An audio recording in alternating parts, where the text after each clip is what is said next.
Hello guys, this is your friend Naruto Audio Fanfics and we are back with a new fanfic.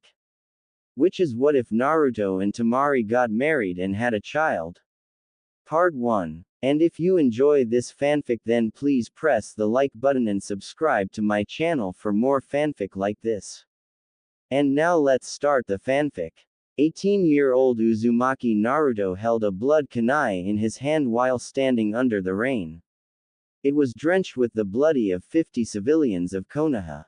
They had been on his nerves that night. It happened after he left the ramen restaurant. 50 guys started following Naruto while he was going home and said things to provoke him. Hey demon boy, leave this village, no one wants you. Go die you freak. Demons aren't welcome in Konoha. You'll never become a Hokage. I can't believe you have friends. Who'd want to be friends with a demon? The insults kept coming until Naruto's anger just burst. The 50 villagers charged at him with any type or weapon or tool. The seal which trapped the Kuni in Naruto was breaking. The Kyuubi's charka was leaking from Naruto and a red charka could be seen. The men started to panic, but Naruto rushed towards them with a kunai. They tried running, but they couldn't run far from Naruto. When it was all over, Naruto held his bloody kunai. He dropped his kunai and started trembling. He looked at his bloody hands. What have I done? Naruto said. What happened here? An Anbu asked. I didn't mean to. It just happened. Naruto tried to explain. You killed them all. No, it's not like that. I didn't mean to. Don't make excuses, murderer. I always knew you'd end up killing someone in Konoha. The Anbu said as he drew his sword. He jumped and swung his sword at Naruto, but Naruto dodged and pushed his kunai into the heart of the Anbu ninja. Naruto couldn't believe what he had done. He had just killed an Anbu. I have to run. If I don't, I'll be executed. In the hidden village of Sand, a very similar event was occurring. Gaara was standing in the middle of the street with his brother, Kankuro, and his sister, Temari. Gaara was being tormented by the villagers. Then a large mob came and tried to kill him, but the sand automatically killed them. The Kazekage came to the scene with all the Junins and Chunins available. Gaara, you've killed them all. You're no longer welcome in this village. Kill him. The Kazekage ordered. Wait. It's not his fault. They were provoking him. And the sand killed them, not Gaara. It was an automatic defense. Temari tried to explain. Unfortunately, it was futile. The Junins and Chunins threw their kunais and shurikens at Gaara. Temari parried them with her fan. We have to get out of here. Temari said. Kankuro stepped in front of Temari and Gaara. He pulled out his puppet and said to his sister and brother, get out of here. I'll keep these guys busy. But you'll get killed. Temari said. Just shut up and get Gaara out of here. I made a promise to Mom, and I'm gonna keep it. Now go. Kankuro said as he prepared to fight the ninjas of the hidden village of Sand. Temari tried to hide her tears, but she couldn't. She knew this would be the last time she'd see her brother. Goodbye, brother. Thank you. Yeah, whatever. Now get going. Gaara and Temari began to run as fast as they could while Kankuro tried to hold them off. He tried his best to buy them some time, but he was killed quickly and was unable to buy any time for his sister and brother. After seeing Gaara and Temari flee, the Kazekage quit pursuing them and labeled Gaara as an S-rank criminal. In Konoha, Tsunade and several Anbu stood over the many bodies of the villagers killed by Naruto. One of the Anbu picked up the kunai which was stuck in the chest of the dead Anbu and showed it to Tsunade. That kunai was different from the normal kunais. It was made of platinum. Naruto, why? Tsunade whispered. It was Uzumaki Naruto. I officially declare him as an S-rank criminal. How do you know it's him? One of the Anbu asked. Tsunade showed him the kunai. This is the platinum kunai presented to the winner of the Chunin selection exam. He won, and I presented this to him. Send 2 Anbu teams to search for him. Damn it. I didn't want to kill them. But, they got what was coming. Crap. Anbu. Naruto increased his speed. Where can I go now? I can stop by the hidden village of sand and visit Gaara. Gaara and Temari had been running for hours until they reached the forest in the country of fire. They could no longer sense the sand ninjas, so they stopped and rested. Temari curled up into a ball and let the tears run down her cheeks. He's gone. He's really gone. Temari said. We won't forget his sacrifice. Gaara said. Then he turned his head to the right where he sensed chakra. I sense a familiar chakra. I'm going to investigate. Stay here, he said as he left. Gaara ran towards the source of the chakra. He heard a clash of metal and a scream. Then he saw red chakra surrounding a blonde ninja. It was Naruto. He was fighting off a bunch of Anbu. Gaara went to help out. Rasengan. Naruto hit one of the Anbu with the technique that Jiraiya taught him. The Anbu screamed in pain and was left dead with a hole in his chest. This isn't the Naruto I know from 6 years ago. Desert funeral. Gaara killed 3 Anbu with that one technique. The rest of the Anbu fled. Naruto looked at Gaara with a smile. I was just on my way to visit you. Me too. Gaara and Naruto jumped through the trees to meet up with Temari. Temari had finally stopped crying. The 3 were now discussing what to do now that they were all S-rank criminals. Let's explore the world. We'll just travel from country to country eating ramen. Naruto suggested. Temari and Gaara looked at Naruto strangely. Well, we have no other plan, so let's do that. Gaara said. Temari agreed. The 3 ninjas were now going to travel around the different countries. Naruto, Gaara and Temari had been running east for a day without sleep. They had almost reached a town until they detected 5 squads of Anbu. The trio hid in the trees and waited for the Anbu to be in their view. Where did they go? One of the Anbu asked. Taiju Kage Bunshin no Jutsu. Many Naruto clones were created and they all attacked the Anbu. Gaara tried attacking them with Desert Coffin and Temari used her Sickling Winds attack. The Anbu were knocked down, but they quickly recovered. They all drew their swords and attacked, or they made seals and performed high-level techniques. Gaara's sand protected him. All of Naruto's clones were destroyed. Naruto jumped in front of Temari. She wouldn't get hit by the Anbu's sword. Naruto, however, got slashed across his back. He screamed in pain. Nah. Naruto. Why? Red chakra was starting to surround Naruto. What's this weird chakra? Temari wondered. His teeth became sharper as well as his nails. His eyes looked like a demon's eyes. Temari was frightened. What is he? He is a demon. Naruto turned around and grabbed the Anbu's sword and stabbed him in the chest. Then Naruto used shadow replication technique and slaughtered them all. Naruto started calming down and the red chakra died away. Naruto's wound also began to heal. They finally reached a town and decided to rest for the night, get supplies and then run to wherever. They checked in at a hotel. Gaara decided to stay and the other 2 ninjas went and checked out the town. They came across a clothing store. Let's get some cloaks. We may need them to hide our faces. Naruto said. Yeah, like wearing cloaks won't already make us look suspicious. Temari said in a sarcastic tone. Fine. We'll just get some masks or something. People will know that we're S-rank criminals pretty soon. I'm hungry. Let's get some ramen. They ate dinner at a ramen restaurant close to the hotel. Naruto, Temari said. Yeah, thanks. For earlier when you took the hit for me. And thanks for helping Gaara. How did I help Gaara?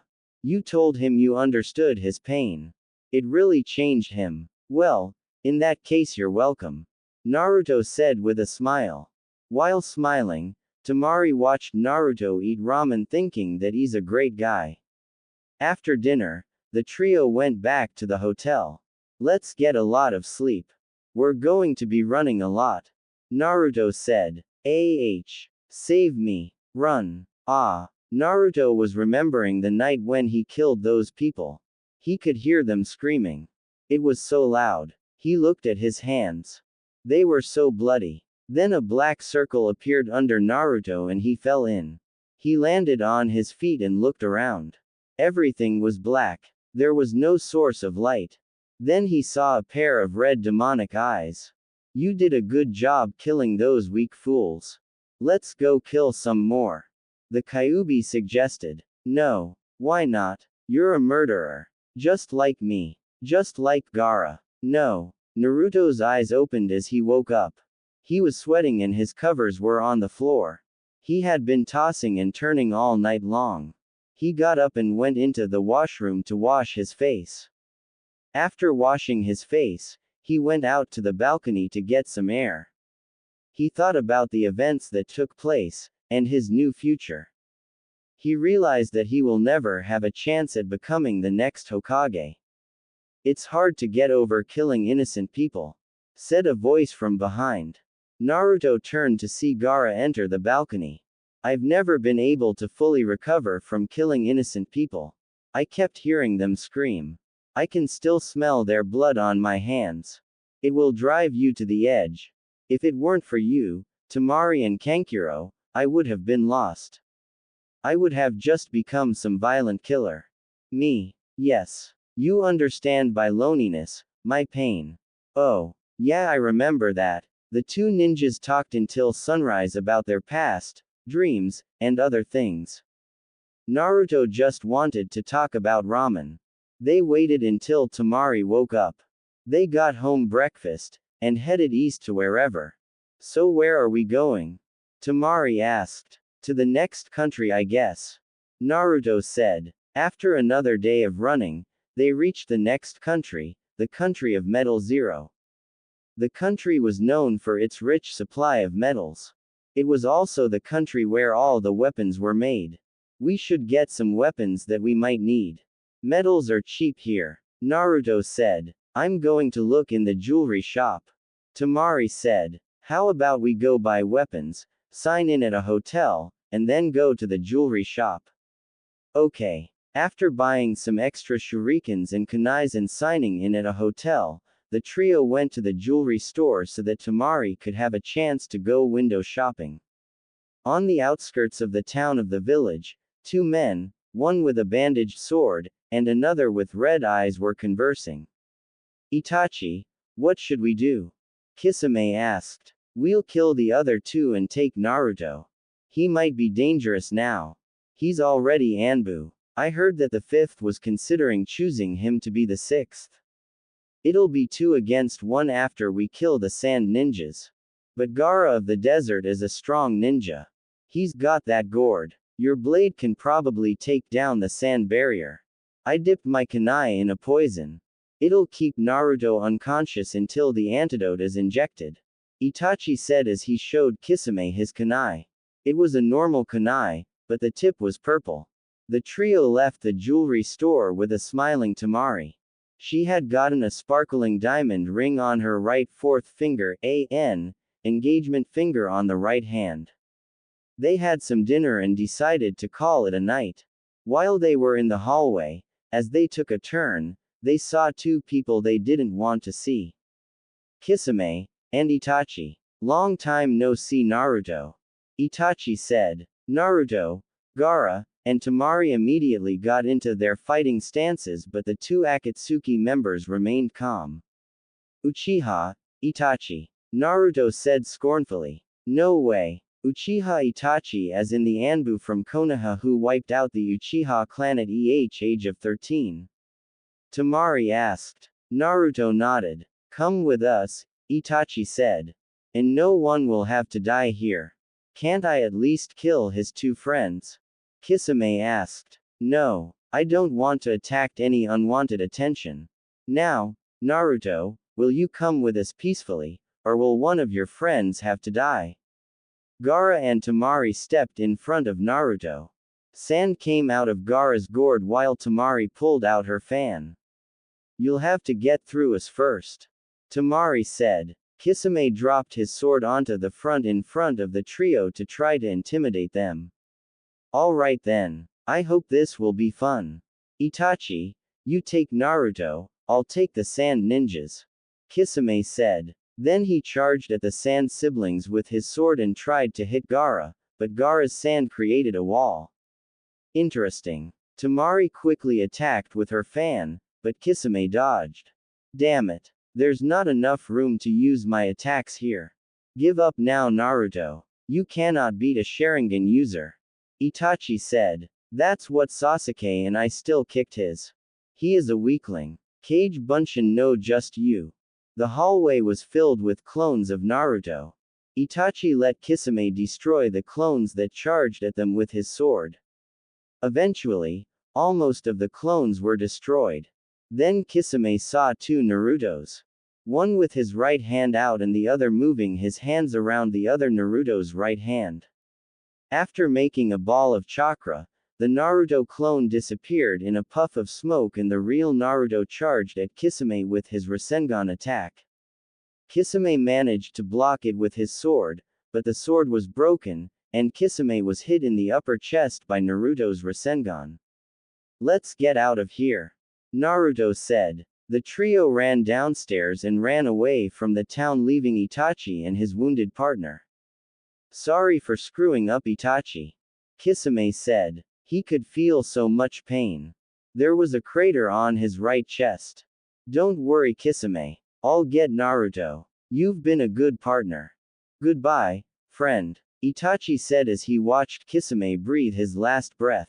He then picked up the body of his dead friend and left the town looking for a place to bury him. After running for a few hours, the trio stopped.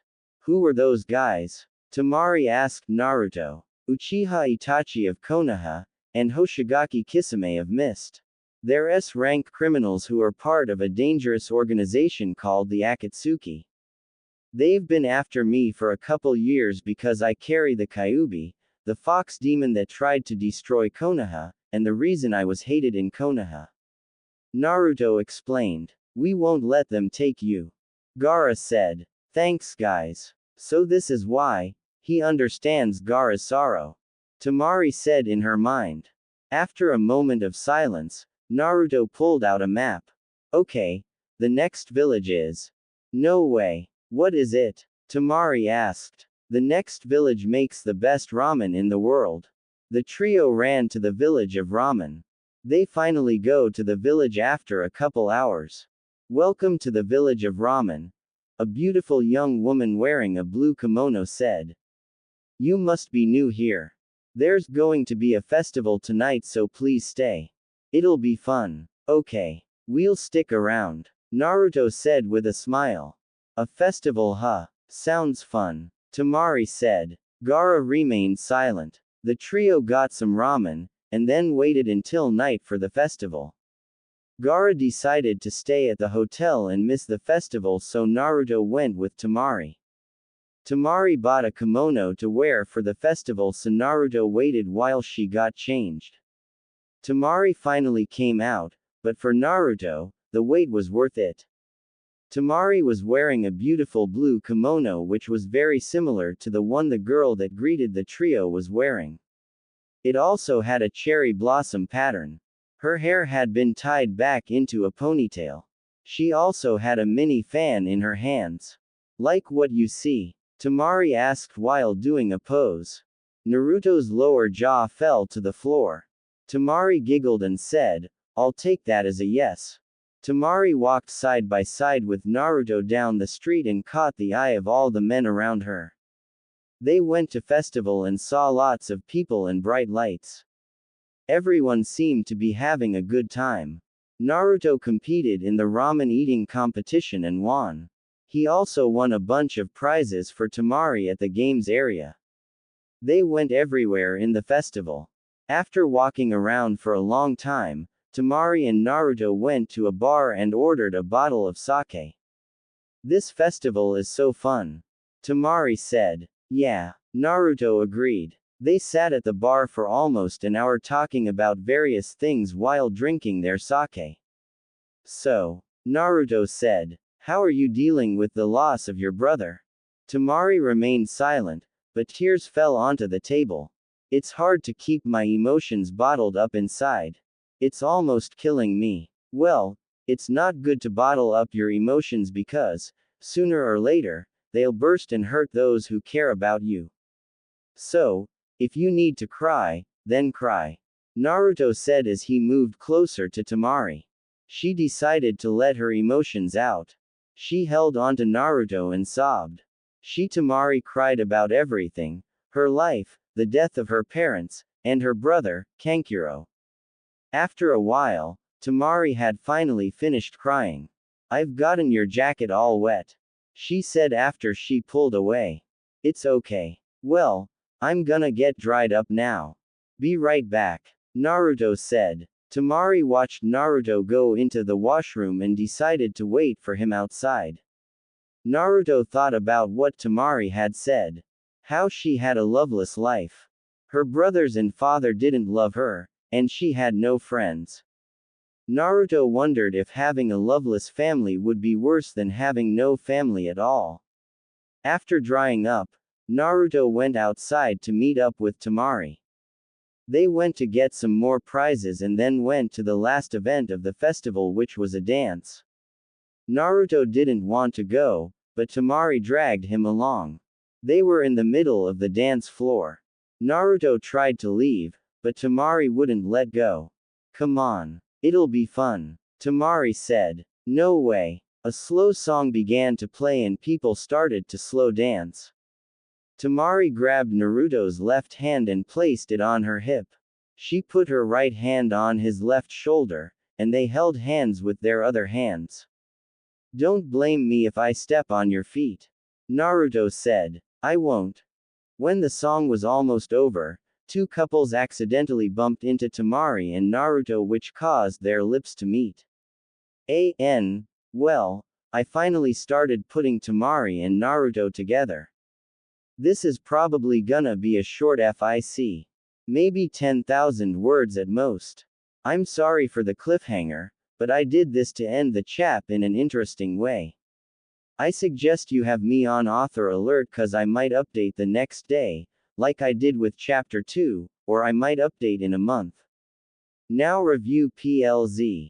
Writer of stuff, I'm gonna do something like that, except not Team 7.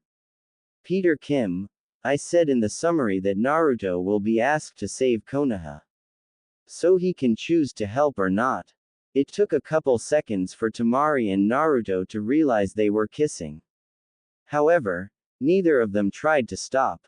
In that instant, when Temari's lips met Naruto's, Temari forgot her sorrow, and felt joy. Temari was disappointed by how her first kiss happened, but was content because of the quality of the kiss. The kiss was so good that she didn't want to end it. Her body, unfortunately, was disagreeing with her. Her lungs demanded oxygen. They finally separated, looked away and remained silent. Naruto began to say. That was nice. Temari said. Yeah, that was. Should we, go to the hotel now? Yeah, we should. The walk back was silent. They walked side by side, not looking at each other. Finally, Temari stopped and decided to say something. Okay, this has been too weird. It was an accident, right? Yeah, Naruto agreed. I mean, come on. It was a dance. People kiss. We just, well, it was just a friendly kiss. Yeah, that's right, a friendly kiss. I mean, friends kiss, right? I guess, but it was an accident. It's not like we wanted to. Yeah, Temari said as she got to her room. Since rooms were cheap, but small, Temari got a room to herself. Naruto and Gaara's was across. Well, this is my room. I had fun tonight. Good night, Naruto, Temari said as she went in. Yeah, good night. Naruto went into his room and tried to get some sleep. However, he could not stop thinking about Temari and that kiss.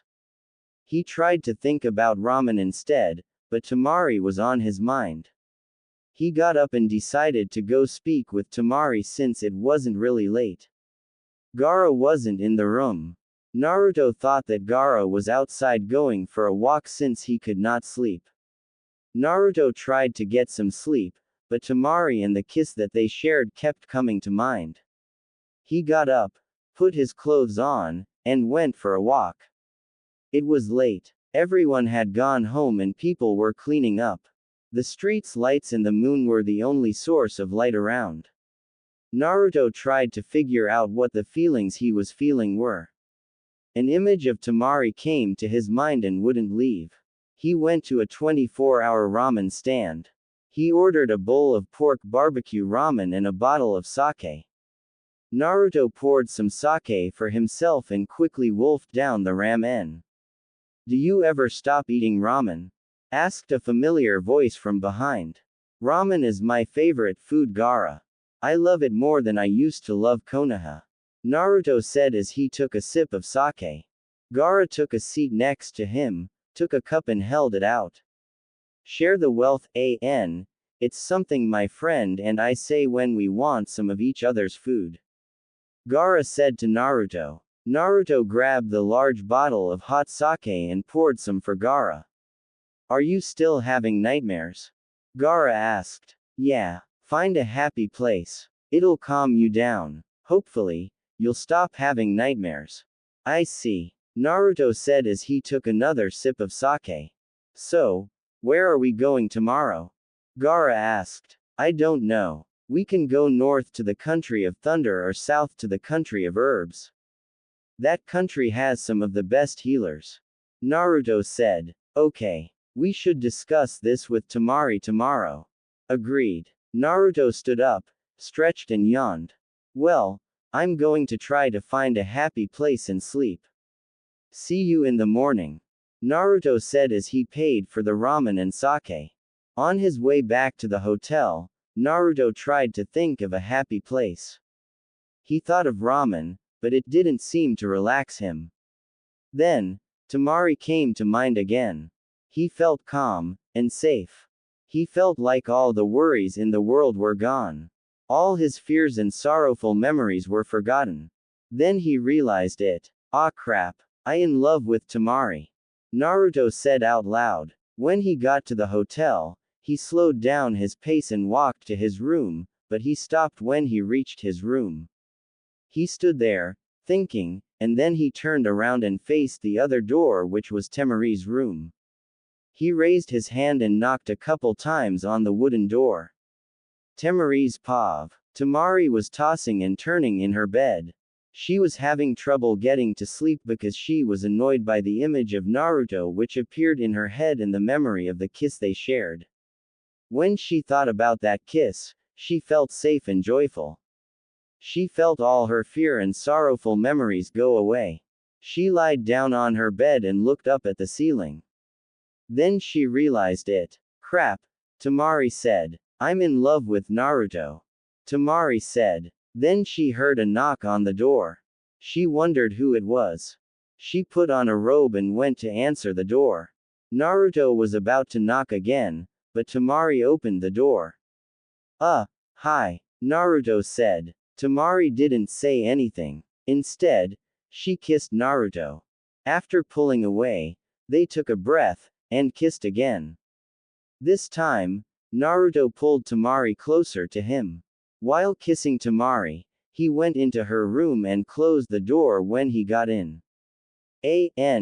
Use your imagination. Naruto woke up with the sun shining on his face. He looked left. He saw Temari sleeping peacefully and smiled. Temari finally woke up. She turned her head to Naruto. "Good morning, beautiful," Naruto said to her with a smile. "Good morning," Temari said back with a smile as well. "Last night was," Temari began say. "Amazing." Naruto finished her sentence. "Yeah," Temari said. "So, what does this make us then?" Temari asked. Friends that have good. What about an intimate relationship? You mean like becoming a couple?" Naruto asked as he stared up at the ceiling with his hands behind his head. Temari moved closer to him and put her left hand on his chest. Yeah, a couple. I've always wanted a boyfriend. Sounds nice. I've never had anyone that cared about me like that. After the two lovers got dressed, they went to a cafe nearby to have breakfast with Gara. During breakfast, Gara noticed something weird going on between the two. What's up with you two? He asked. Well, Gara, we have something to tell you. Temari said. What is it? Naruto and I, we're a couple now. Gara raised his right eyebrow. When did this happen? Last night. That was too much information. I didn't need to know what you two did last night. Naruto and Temari looked away and turned red, making it obvious to Gara what they did. Oh. Well, okay.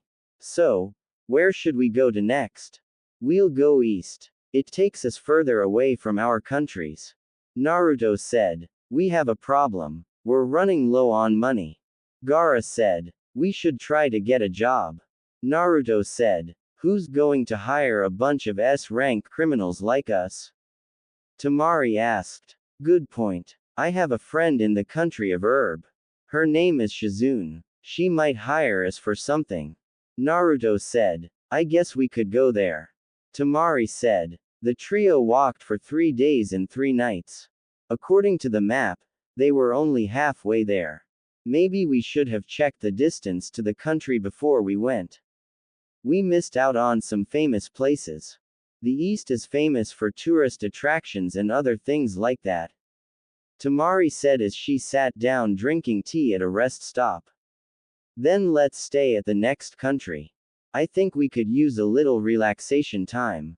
Naruto said. Good. Because I desperately need to take a bath. Temari said. And get some new clothes. The trio arrived at the next town by nightfall. The next morning, after being well rested, they went their separate ways. Temari went to the bathhouse while Naruto went to a ramen bar and Gara just walked around the town. After eating a delicious bowl of ramen, Naruto walked around town. He saw a long line of men that lead to a large bookstore. What's going on? Naruto asked one of the men. The new volume of Ika Ika Paradise comes out today and their writer's going to sign them. The man said excitedly. Naruto immediately realized that Jiraiya was in town. He didn't know if he should get Temari and Gara and run or try talking to him. He's probably peeking in the crap. He also realized that Jiraiya's favorite peeking place was the female side of the bathhouse. He also remembered that Temari was there. He quickly ran to the bathhouse which was on the other side of town. Temari was enjoying her nice hot bath. She had felt so dirty since her last shower. She was hoping to have a nice quiet bath, but the bathhouse was full of loud people. She was having a hard time relaxing. Then she looked around and saw a bit of white hair sticking out of the wooden fence. Pervert! She screamed. Naruto was running towards the bathhouse. He was close to it and then he heard a scream ooming from the bathhouse.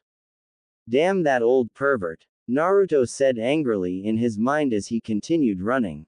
After a while, he finally got to the bathhouse. As soon as he stopped he heard someone say, Kamedachi.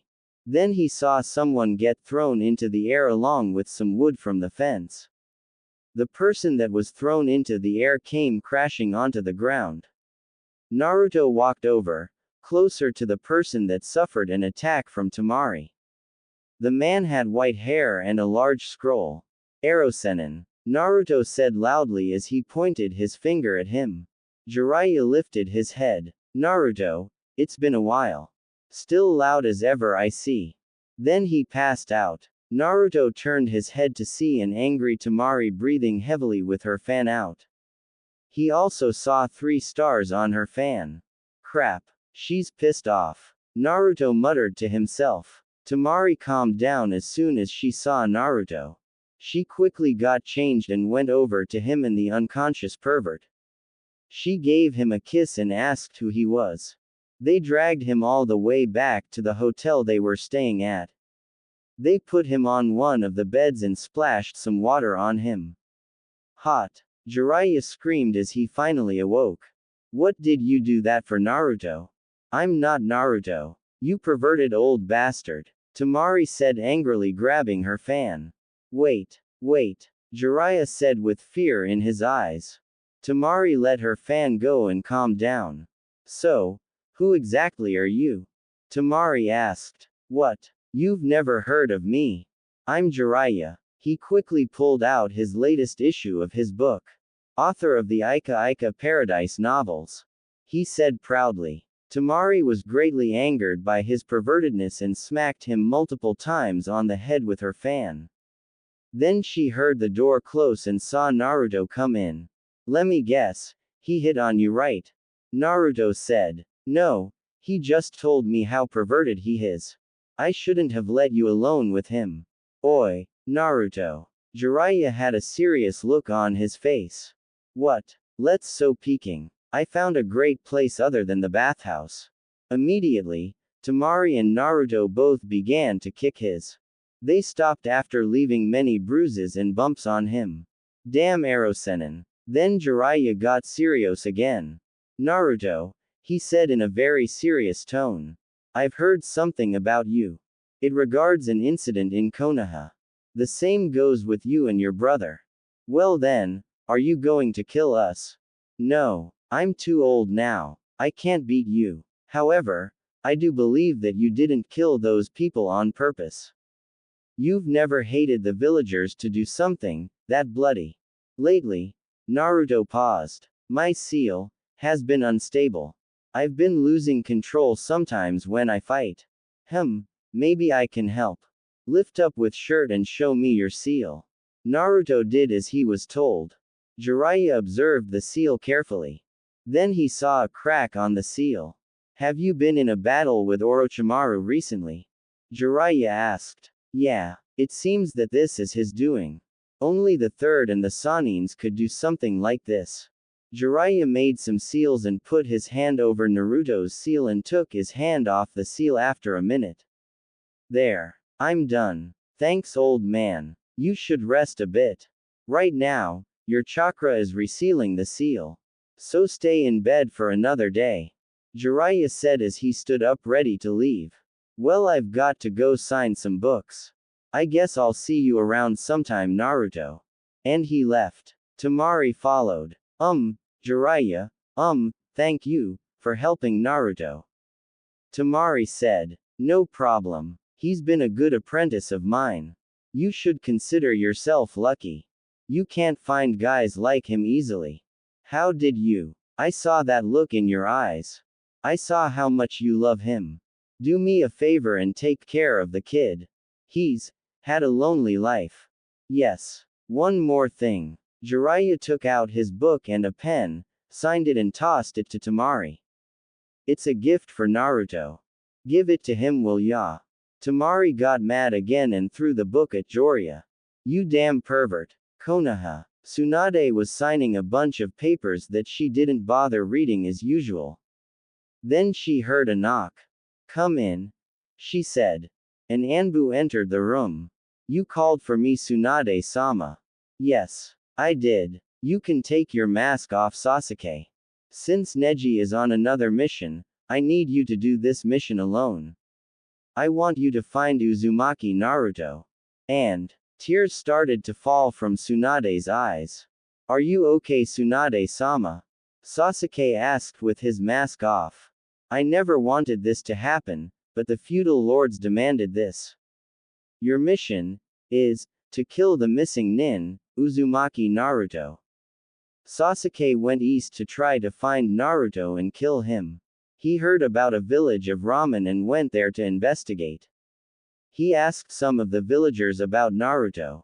They said that he was here a couple days ago with a blonde woman with a fan, a red-haired guy with a gourd.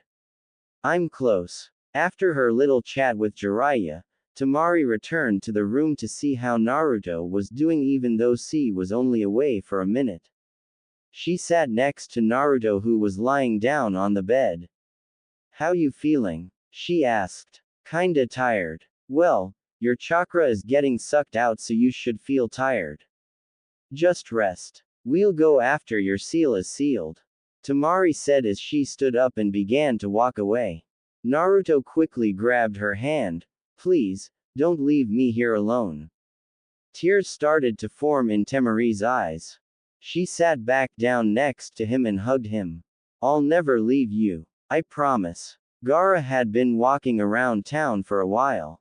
At the same time, he was battling Shukaku in his mind.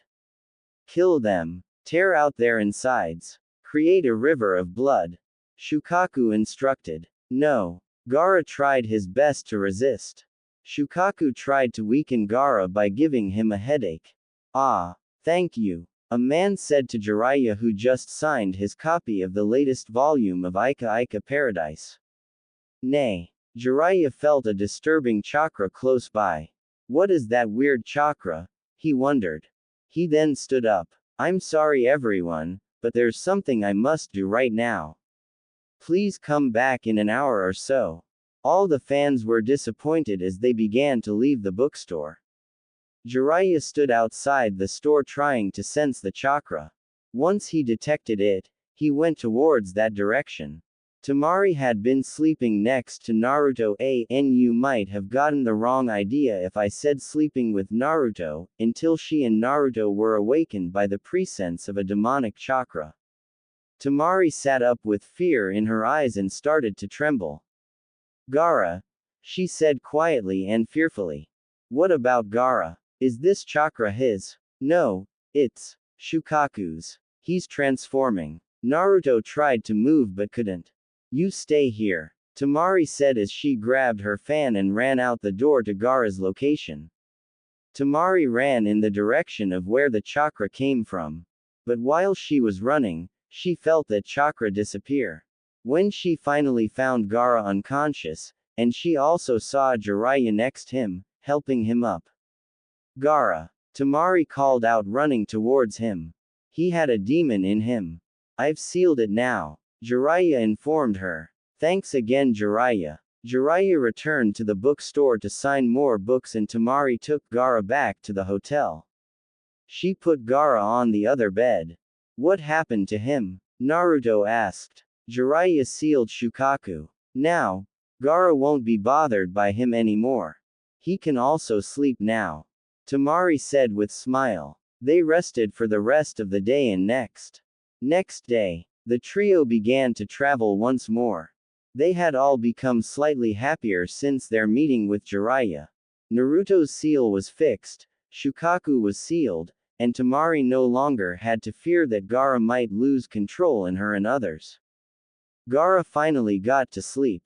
It had been too long since he were walking at a steady pace, talking, laughing, having a good time. Then Naruto stopped dead in his tracks. Come out, Uchiha. A black figure fell from the tree. It was Uchiha Itachi. Naruto, I have no intention of hurting your friends. Come with me peacefully and they will not die. Never, Naruto said as he got ready to fight. Very well. Gaara, take Temari and run. Gaara dragged Temari and got to a safe distance. As soon as Gaara and Temari were at a safe distance, Naruto ran towards Itachi with a kunai. Itachi took out his kunai and countered Naruto's moves and kicked him back. After Naruto quickly recovered from the kick, he tried to think of a strategy to beat him. He can counter all my moves with his Sharingan. Damn it. Shikamaru's the one who makes up strategies. I could really use his help right now. Itachi pulled out some shurikens and threw them at Naruto. Kage Shuriken Bunshin no Jutsu. More shurikens appeared. Naruto dodged them all, but he fell for Itachi's trap. Naruto moved left to avoid the shurikens and Itachi had gone left with a poisoned kunai and slashed Naruto's left arm. Surrender. Itachi warned Naruto. How can I beat him? Kage Bunshin no Jutsu. One Bunshin was made. Then Naruto created a ball of chakra. It's the technique again. The one that killed Kisame. Itachi ran towards Naruto to try to stop him from creating the ball of chakra, but it was too late. Itachi quickly moved back and his back hit a tree. Shine! Naruto yelled as he tried to hit Itachi with the Rasengan. Itachi dodged and Naruto's Rasengan hit the tree, creating a large hole which caused the tree to fall. Damn it! I'll have to use it. Naruto quickly accessed the Kyuubi's chakra. Red chakra surrounded Naruto. Then Naruto charged at Itachi once more. Gaara, we have to help him. Temari screamed at him. Gaara remained silent. Temari grabbed her fan and tried to run to Naruto to help him, but Gaara stopped her with her sand. Gaara, we have to help him. Again, Gaara remained silent. Naruto and Itachi pulled out a kunai and held it with their right hand. They both slashed each other in various areas. Then they ran towards each other in a head-on collision. They both tried to stab each other, but they both used their left arm to hold back each other's right arms and avoid the kunai. Sasuke was asking the villagers of a village east of the country of fire about Naruto. Then he felt an enormous amount of chakra coming from the east. He quickly headed for the source of chakra. When he got closer, he saw two people fighting. It was Naruto and Itachi. He formed the seals required to use Chidori. As soon he was ready, he ran at his quickest speed. Both Naruto and Itachi noticed Sasuke coming at them from behind Naruto. Itachi used his Menchikyu Sharingan to paralyze Naruto so he would not be able to dodge Chidori. Naruto couldn't get himself to move his body. Crap. A paralysis technique. Temari watched as Naruto and Itachi fought each other.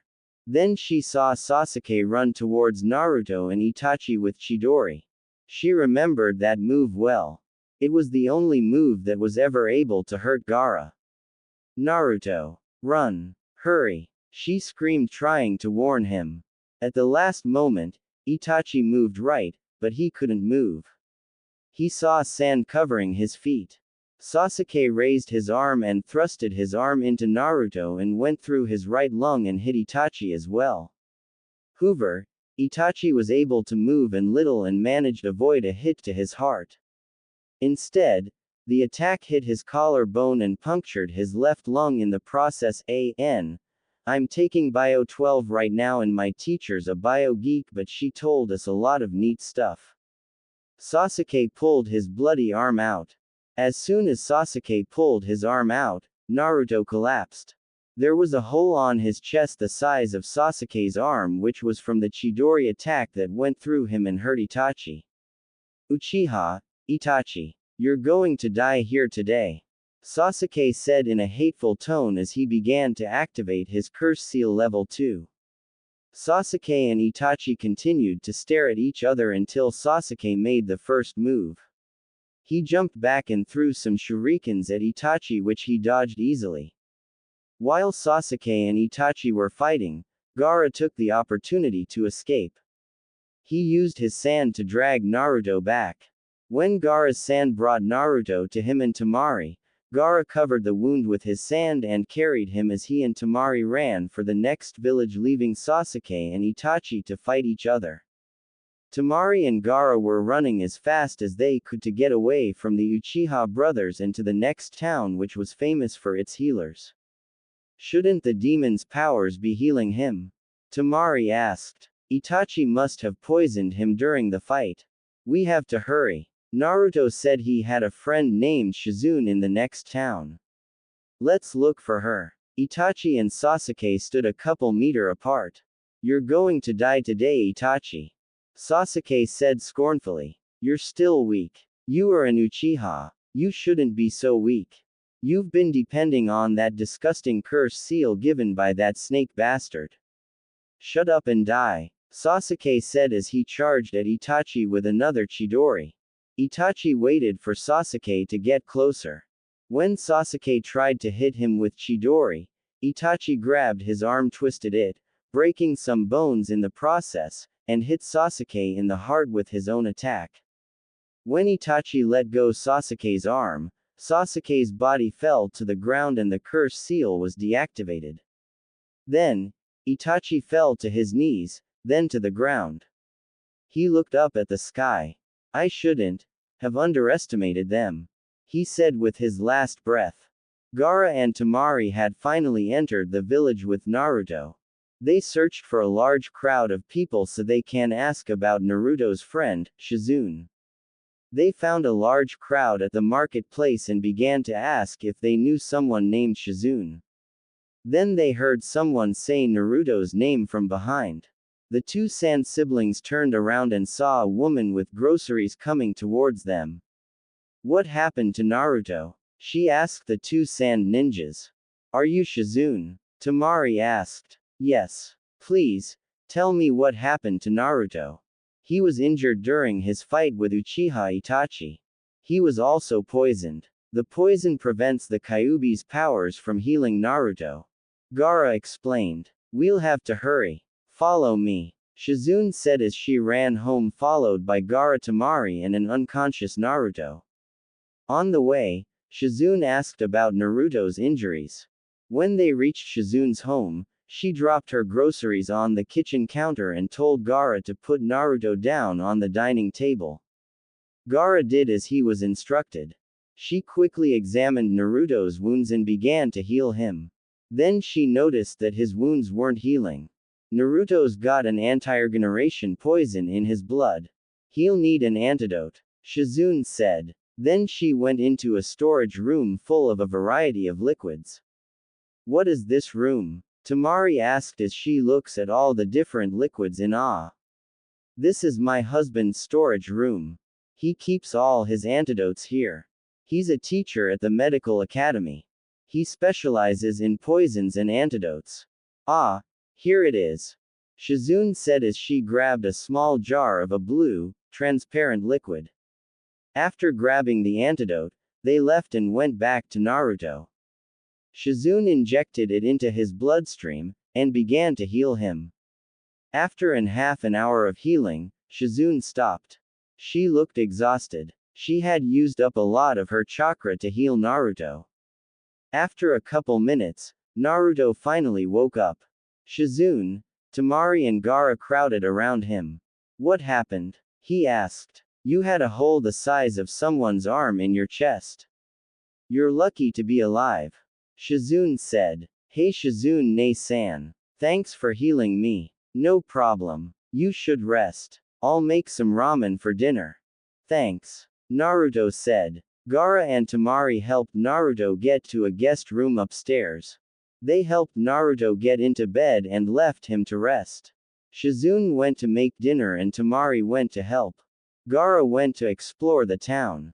Shizune chopped the vegetables while Temari cooked the noodles and meat. Thank you for healing Naruto, Temari said to Shizune. Don't worry about it. The food's almost done and my husband and son are coming home soon, so can you bring Naruto down to dinner? Shizune said with a smile. Sure. Naruto, wake up, Temari said. Naruto slowly opened his eyes and smiled at the beautiful face before him. Hey, he said. Hey, how are you feeling? Temari asked. I've been better. But, it felt really weird when Sasuke's arm was in my chest. Creepy too. Quote. I'm sorry for making you worry. I just didn't want you to get hurt. Naruto said. It doesn't matter now. You're okay, so I'm glad. Let's go downstairs now. Dinner's ready. We're having ramen. Naruto immediately got up. Temari smiled and helped him get downstairs. After a while, Gaara returned, followed by Shizune's family. Her husband was a tall black-haired young man whose name was Rito. Their son also had black hair and his name was Dan. They enjoyed a delicious ramen dinner and had a fun conversation too. Fortunately, Shizune's house was big, and had enough guest rooms. Each of the trio slept in their own rooms. The next day, Shizune got up early to make a big breakfast for her family and guests. After making her breakfast, she went to wake up her family first, then her guests. After waking up her family, she proceeded to the other side of the hall to wake up her guests. While she was still in the hallway, Temari came out of the bathroom with looking sick. Are you okay? Shizune asked. I'm not sure. I've been vomiting in the morning since yesterday. Temari said. Well, I can check your health and see what's wrong after breakfast if you'd like. Shizune offered. Duh. Before Temari was able to thank Shizune, she rushed back into the washroom. I wonder. Shizune thought. She then went into Naruto's room and woke him up. She also changed his bandages and left to wake Gaara up. After everyone was awake, they went downstairs to eat. There was a variety of food to eat. There was toast, eggs, bacon and fruit. Everyone started eating. Then they all stared at Temari, who was putting jam on her eggs and ketchup on her toast. What? She asked. You're eating toast with ketchup, and eggs with jam. Naruto said. So, I was right. Shizune thought. After breakfast, Shizune's son went to school and her husband went to work. Gaara went to buy some supplies for the journey to the next village while Naruto rested some more so that his wounds would heal quicker. Shizune took a small blood sample and told her that she'd have the results in a little while. Temari went upstairs to Naruto's room to see if he was awake. She walked down the hallway and entered the room where Naruto was staying in, and sat down on the bed. Hey, he said. Hey, what's wrong? Naruto asked. It's nothing. I is just feeling a little sick, so Shizune took a blood sample. I hope you'll get better soon. I think my wounds have finally healed. That's good. I wonder where we should go next.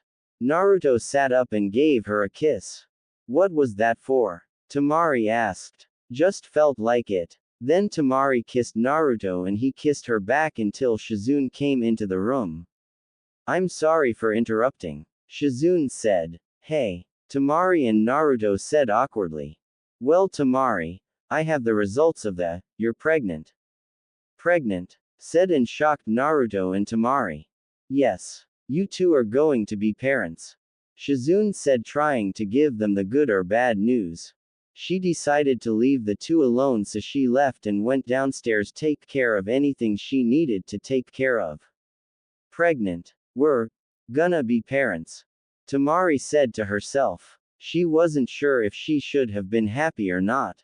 She turned to Naruto and asked, what are we going to do? I don't know. I'm going to go talk to Shizune. Temari said as she left the room, closing the door behind her. Temari walked downstairs and looked for Shizune. She found her in the kitchen making herself a cup of tea. Hey, said Temari. Hey, how are you feeling? Shizune asked. I don't know if I should be happy or sad. I'm not ready to be a mother, and I'm sure Naruto's not ready to be a father. Neither of us ever knew our parents. My father was always busy as the cage and my mother I can barely remember. Not only that, but we have no place to stay. We're S-rank criminals. How would we be able to take care of our child? Well, you three are welcome to stay with us for as long as you'd like. Also, if you don't want to have the child, I can offer you a solution. After her talk with Shizune, she went back upstairs to talk with Naruto. She opened the door and leaned against the door. What should we do? Naruto asked from the other side of the room. Naruto, I want to keep the baby. I'll understand if you don't want to have anything to do with us, Temari said with tears coming down from her eyes. Naruto got out of the bed and walked towards Temari. Then he embraced her with his arms and said, I'll never leave you. I'm gonna be with you when you have our child, and I'm gonna be there with you to raise our child together. So don't think I'll leave you, because I won't. I love you too much to leave you. That and Gaara would hunt me down. Temari laughed at his last sentence. She wiped away her tears and kissed Naruto. I love you too. 4 years later. Country of Fire, Forest. A group of Chunins were running from the border which divided the country of Sound and the country of Fire.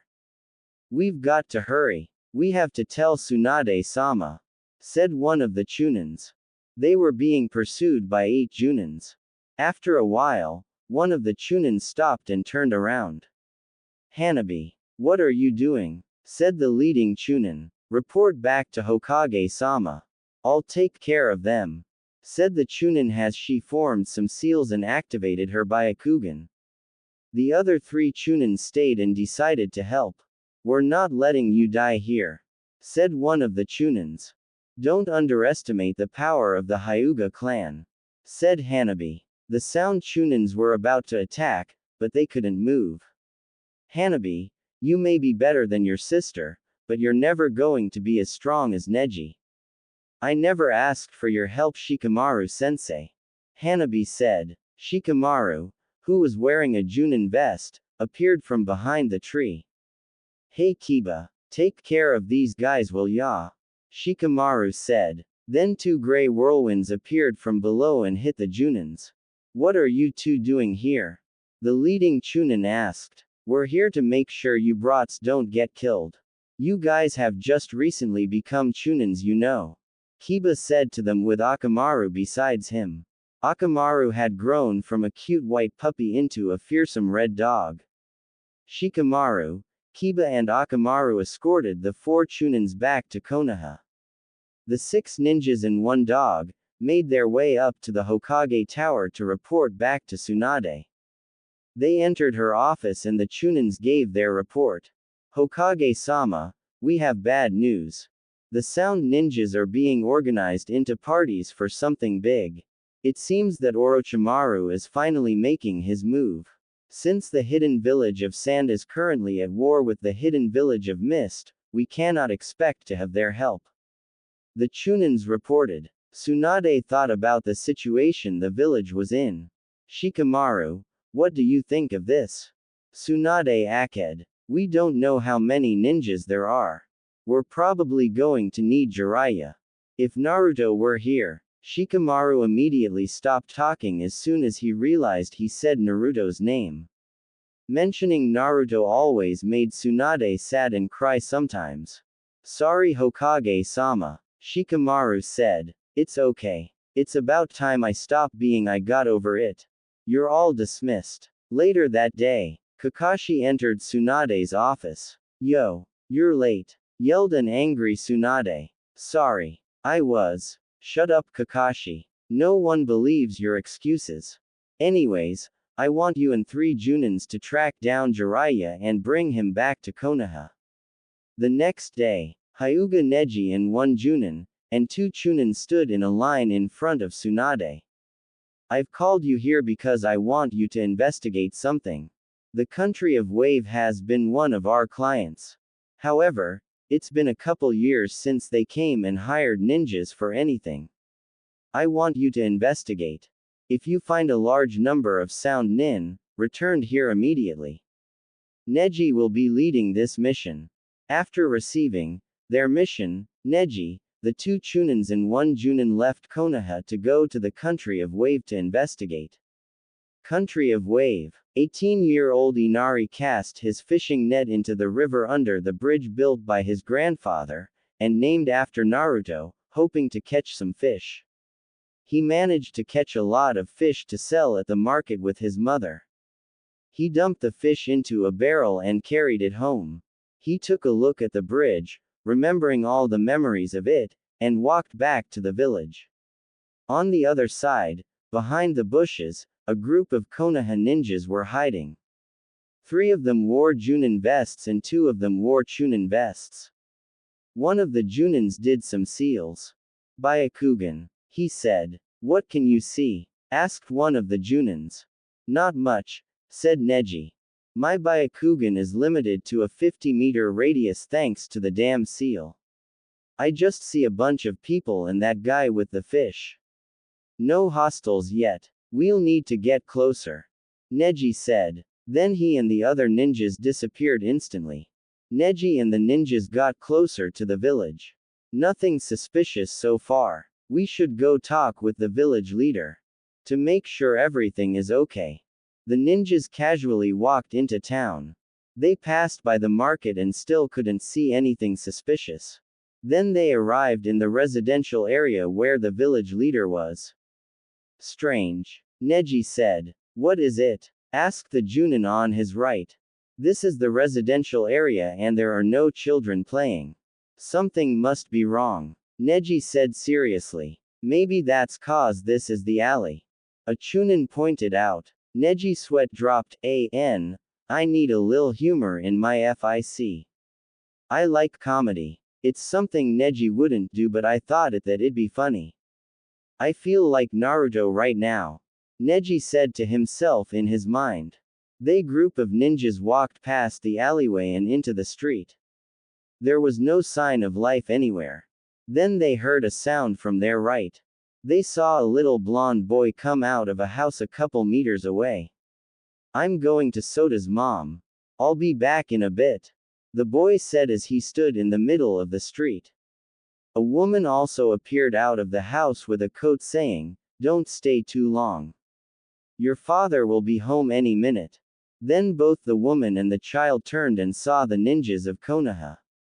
The woman froze. The boy hid behind the woman. "Mommy, who are they?" the boy asked. "They're just ninjas. Go to Soda's now," the woman said to her child. "Neji, isn't that?" one of the Junins began to say. "Temari from the Sand Village. I know. I recognize her. She's an S-rank criminal.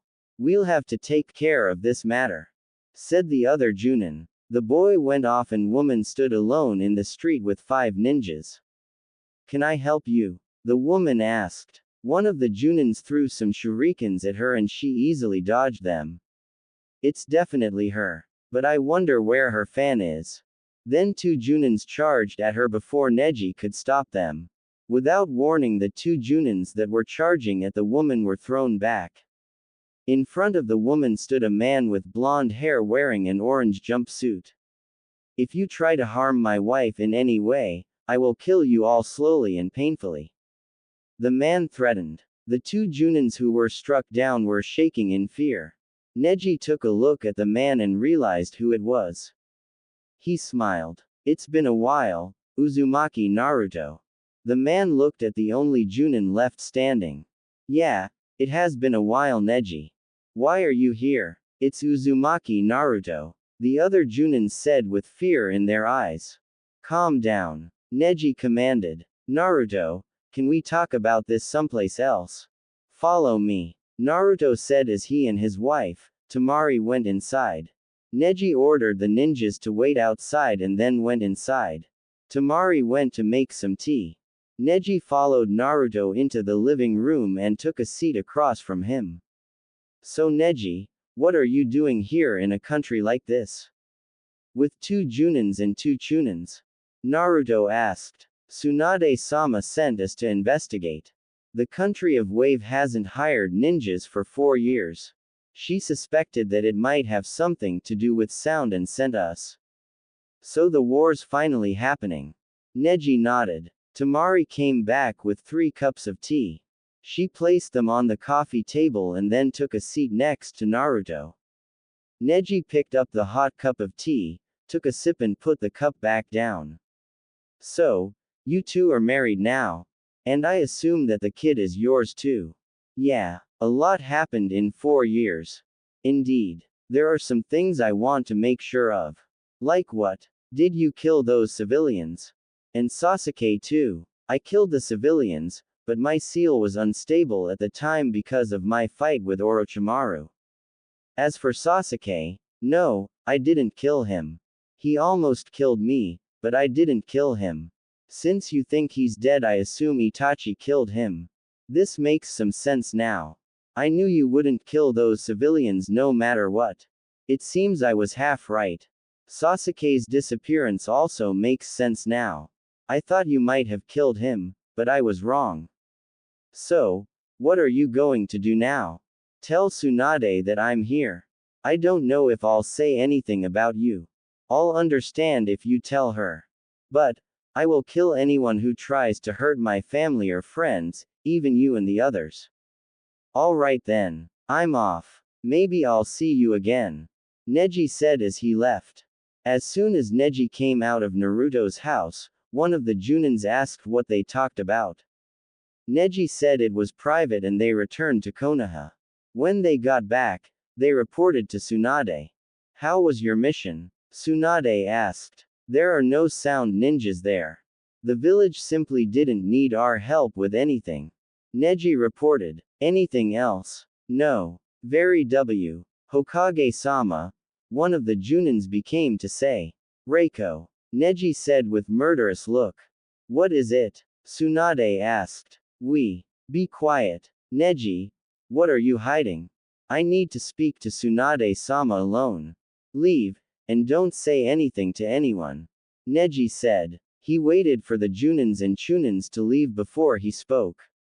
Tsunade-sama, the reason the country of Wave hasn't hired ninjas for the last couple years isn't because they didn't need help. It was because they had their own ninja. At least 2 to be exact. Most likely there is a third. Who were they? I believe that Gaara of the Sand is there. I have confirmed that Temari of Sand, and Naruto are there. And Naruto. Yes. I've also spoken with him.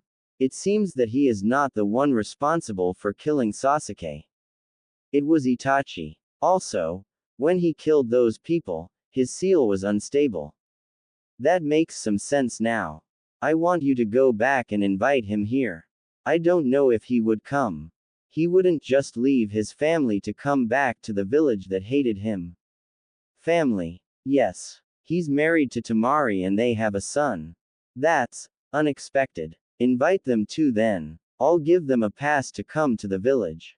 Tsunade said as she went into her drawer and took out 3 passes and handed them to Neji.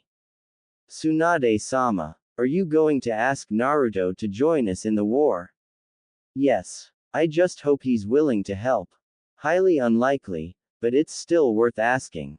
Neji arrived at the country of Wave by nightfall. He knocked on Naruto's door. Naruto's son, Ichigo, answered the door. Hi, is your father home? The boy nodded. May I come in? Neji asked. Ichigo, who is it? Said a familiar female voice from the house. It was Temari. She welcomed Neji in and he followed Ichigo and Temari to the dining room where Naruto was enjoying some sake with Gaara. They both turned to the door and saw Neji. So you're back. Grab a chair, Naruto said. Neji pulled up a chair and took a seat next to Gaara. Temari sat across him. On her right was Naruto and on the left was Ichigo. What did you tell Tsunade? Naruto asked as he poured some sake for Neji. Everything. I didn't want to mention you but one of the Junins blabbed. What did she say? Neji pulled out 3 passes and showed it to Naruto. She wants to meet you. Naruto took the passes. Why 3? She also wants to meet your family. She doesn't hate you for what you did. She's been different ever since you left. I guess you were like a son to her. I'll think about it. Why don't you stay for the night? It's too dark to go back now. Alright. Thanks. After Temari tucked Ichigo in, she prepared a guest room for Neji. Then she went back downstairs to talk with Naruto. Do you think you'll go? Temari asked. Well, I would like to talk to Tsunade, and get some ramen. I'd also like to show you an Ichigo around Konoha. I don't know. We're labeled as S-rank criminals. Besides, the people probably still hate you. It's not like they'll ever stop hating me. Well, if you go, I'll go too. I sure Ichigo would love to go. He's always been stuck in this country. He's never had anywhere else to go. Temari went to bed ahead while Naruto went up to Neji's room to talk with him some more. He entered the room and took a seat on the floor.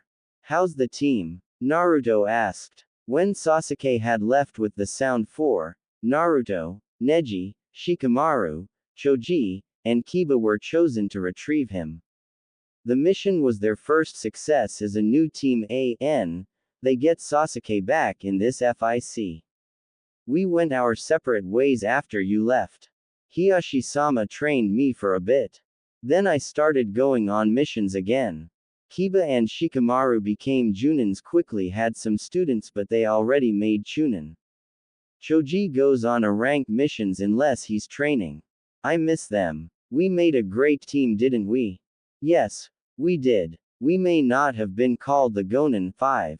Sorta like Sanin thing for Orochimaru, Tsunade and Jiraiya, but we were definitely not a team to mess with. I've been thinking about the invitation, Naruto began to say. You can think. I didn't know that was possible. Neji said with a smirk. Quote. Anyways, I think I'll accept Tsunade's invitation. Also, I'm going to bring my family with me. But I will kill anyone who tries to harm my family. Agreed. We'll leave tomorrow after breakfast. The next day, after a delicious breakfast, Neji, Naruto, Temari and Ichigo got ready to go. Gaara stayed behind because there were only 3 passes, and he had some work to do. After a long walk, they arrived at the outskirts of the village of Konoha. Then Neji, Naruto and Temari suddenly stopped. What's wrong, mommy? Ichigo asked. I see 10. They're not that fast. Must be Chunins. Neji said. Then he tossed 2 kunais to Naruto and Temari. Temari guarded Ichigo while Naruto and Neji surrounded Temari and Ichigo so they wouldn't get hurt. Then the Chunin level ninjas arrived. They were sound. Neji and Naruto charged at the Chunins. A minute later, the Chunins were dead. After a little more walking, the group of 4 finally reached Konoha. There were 2 guards at the gate. Neji. One of them called out. Then they saw Naruto and trembled in fear. Calm down. Neji said. He was invited here. Naruto and his family flashed the pass. Yes, sir. Don't tell anyone about them. Neji ordered. We don't need an angry mob right now. Then he placed a genjutsu on Temari and Naruto. Mom, you look different. Temari's face was changed, and her hair had grown down to her waist. Her eyes were changed to green. Naruto's hair was dark and a little long. It was also tied into a ponytail. His eye color was changed to brown. Kakashi wiped the blood on his right cheek. He and his team had been ambushed by sound ninjas while they were searching for Jiraiya. He covered his Sharingan eye with his forehead protector and checked to see if anyone was alive. A group of 20 Junins had ambushed the group of Konoha Junins. Kakashi looked around hoping to find some of his team members. Kakashi, said a voice from behind one of the many trees surrounding his area. It was Genma. He was carrying an injured Junin. Where's Takada? Kakashi asked. Dead. You go on ahead. We'd just slow you down. We'll go back to the village and report the ambush. You go and get Jiraiya-sama. Will you two be alright by yourselves? Yeah. Just go. We need Jiraiya-sama. Alright. I hope you guys make it back to Konoha safely. Kakashi said as he left. Neji, Naruto, Temari and Ichigo managed to get to the Hokage's tower without drawing any attention. They walked down the corridor leading to Tsunade's office. Ready, Naruto? Neji asked. I guess. Naruto said as he opened the door. They group of 4 entered the room and saw a pink-haired girl sitting across Tsunade. She turned her head and saw Neji, a woman, a man, and a little boy. Both Sakura and Tsunade stood up to greet them. Hello, Naruto. Tsunade said. Naruto and Temari deactivated the genjutsu. Hey, Bachan. With a smile on her face, Sakura ran up to Naruto and hugged him. It took Naruto a moment to recover from his shock. He wasn't expecting Sakura to hug him. He thought that she thought Naruto was the one who killed Sasuke. After recovering from his shock, he hugged her. I missed you, Naruto, she said as she pulled away after hugging him. Hey, Sakura. Sakura looked at the woman standing beside him and a little boy holding her hand. Who are these 2, Naruto? My family. This is my wife, Temari, and my son, Ichigo. Wife. Son. Yeah. Sakura crouched down and was now face to face with Naruto's son, Ichigo. She smiled and said, Hi. Hi. She stood up and faced Naruto. He's so cute. I'm sorry to break up the reunion, but I would like to talk to Naruto alone, please. Tsunade said. Sakura, can you give Ichigo and Temari a tour of the village? I'm sure Ichigo would like to see Konoha. Yes, Tsunade-sama. Wait, said Naruto. I'm not letting anyone take my family anywhere without me. I'll go with them. Neji offered. Naruto hesitated. Just remember what I said about my family, Neji. Don't worry. The new group of 4 left, leaving Naruto alone with Tsunade. Have a seat. Naruto sat where Sakura was previously sitting. How have you been? Tsunade asked. Fine. I met up with Shizune a couple years ago. She's doing well, in case you're wondering. That's nice to know. Naruto, Neji told me what about the incident. Also, I'm sorry I sent Sasuke to track you down. I was ordered to do so by the feudal lords. If Sound tries to harm my family, I'll join the war. If not, you're on your own. You read my mind. That wasn't the only reason I asked you to come. I did miss you. So did your friends. I miss them too. Naruto, if you help us fight the war, I can restore your citizenship of Konoha. But the people will still hate me. Not if you're Hokage. I don't care about being Hokage anymore. It was just a childish dream. Naruto, I'm going to choose a 6th soon. I want it to be you. I like the life I live in the country of Wave. But they don't have a ramen restaurant as good as the ones in Konoha. She got him. She knew he couldn't resist. I'll think about it. However, you have to give citizenship to Temari, Ichigo and Gaara. Also, I want you to take off the criminal status off of us. It's better than a no. One more thing. Have you heard of the massacres that have gone on in various countries? Tsunade asked. Yeah, must be Orochimaru. The Akatsuki are secretive, unlike Orochimaru. I wonder what he's planning. Tsunade wondered. Why don't you go out and visit your friends? I'm sure they'd like to see you. I'll go with you so that the villagers won't do anything stupid. Temari was holding Ichigo's hand as she walked with Sakura and Neji. Fortunately, no one really recognized or remembered Temari. The group of 4 walked all around Konoha and came to a stop at Ichiraku Ramen. Hey Ichigo, do you want to eat some ramen? This place is the best, said Sakura. The little boy nodded. They entered the shop. Welcome, said Ayane, the daughter of the owner. Hey Neji. This is surprising. I only see you once a year with the others. What's she talking about? Temari asked. Can you get us 4 barbecue pork ramen please, Ayane? Neji ordered as he and the others sat down. Every year, Shikamaru, Choji, Kiba and I come here for ramen. It started after our first mission as a team.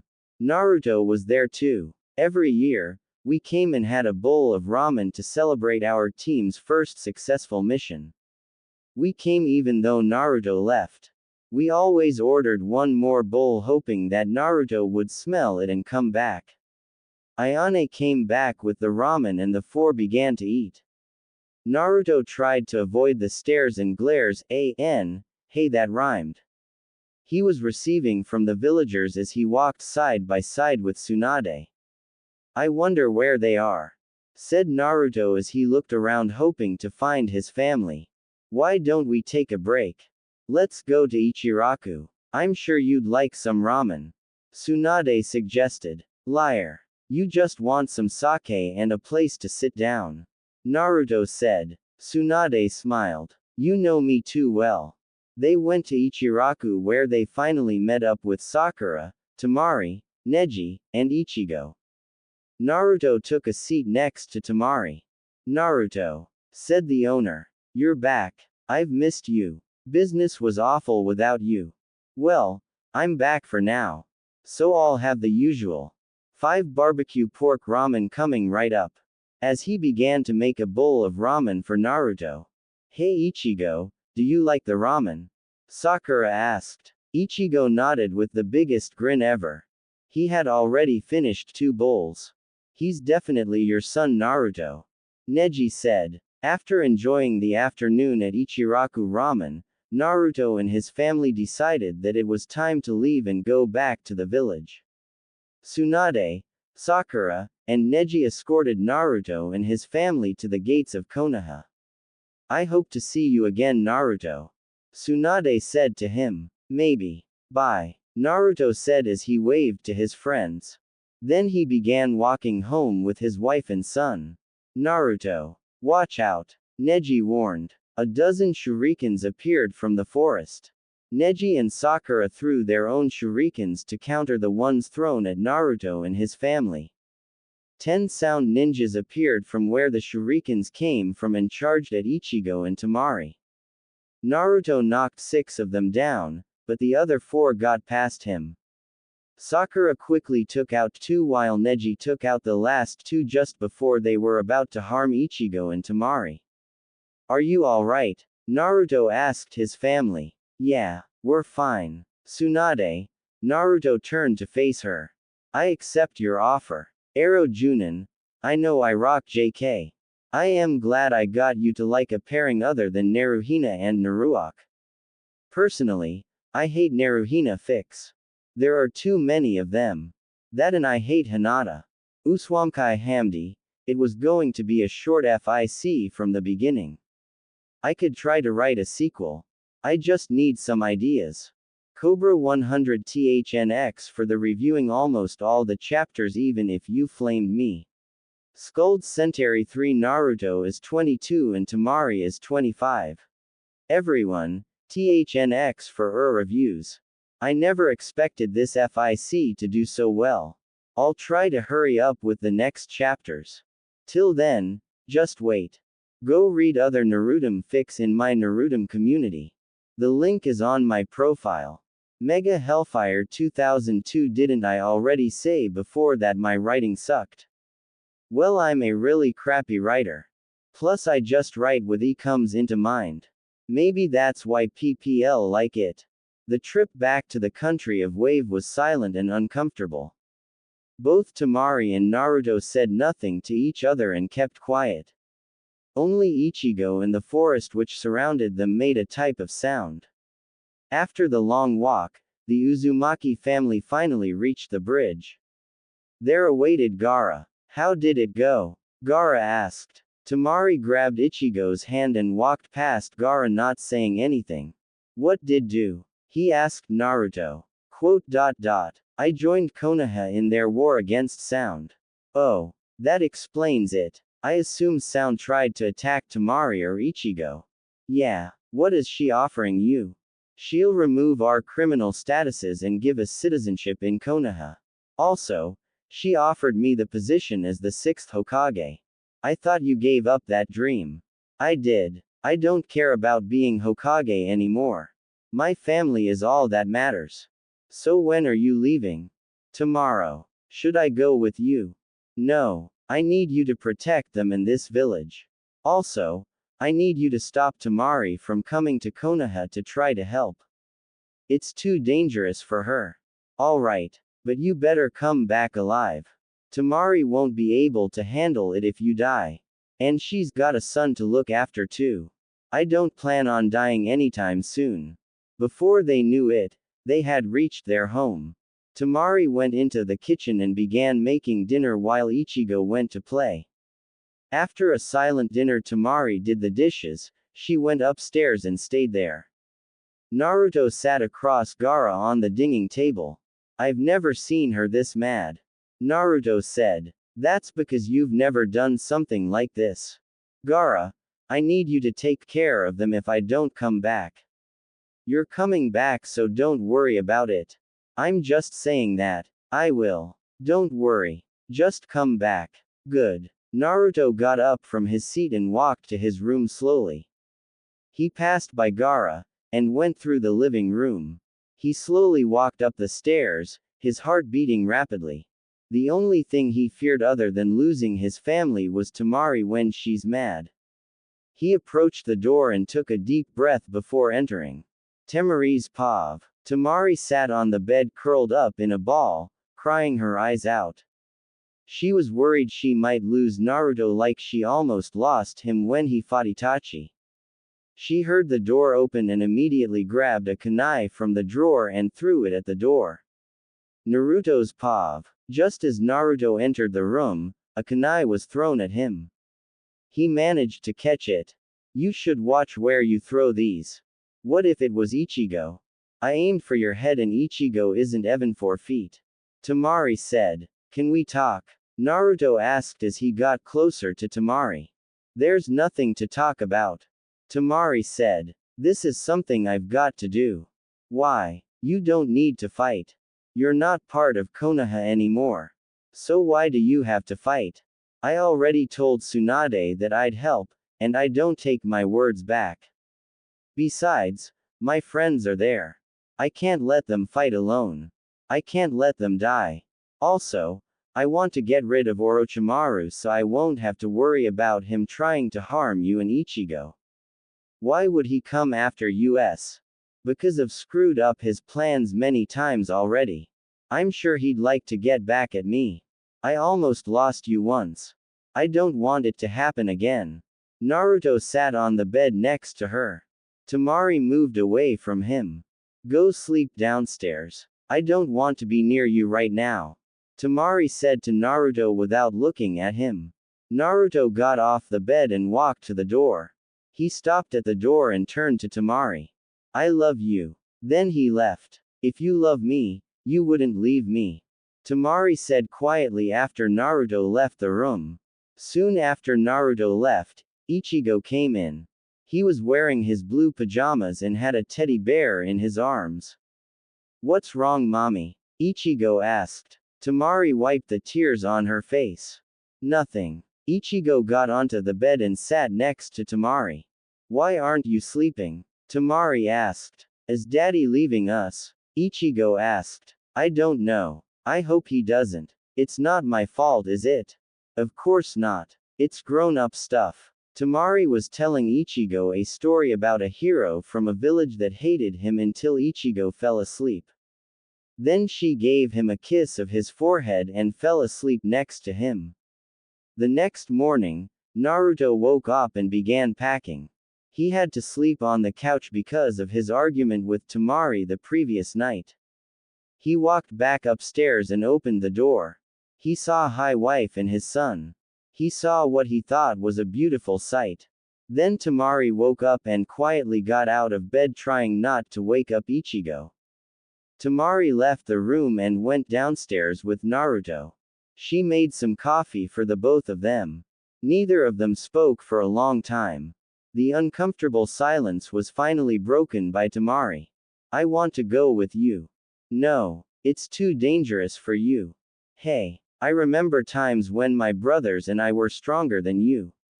You can't go. This is my war. You don't need to get involved. He kissed her, and then he hugged her for what seemed like forever. Gaara and Ichigo came downstairs. Hey, Naruto said to them. Gaara nodded and Ichigo ran up to Naruto and gave him a big hug.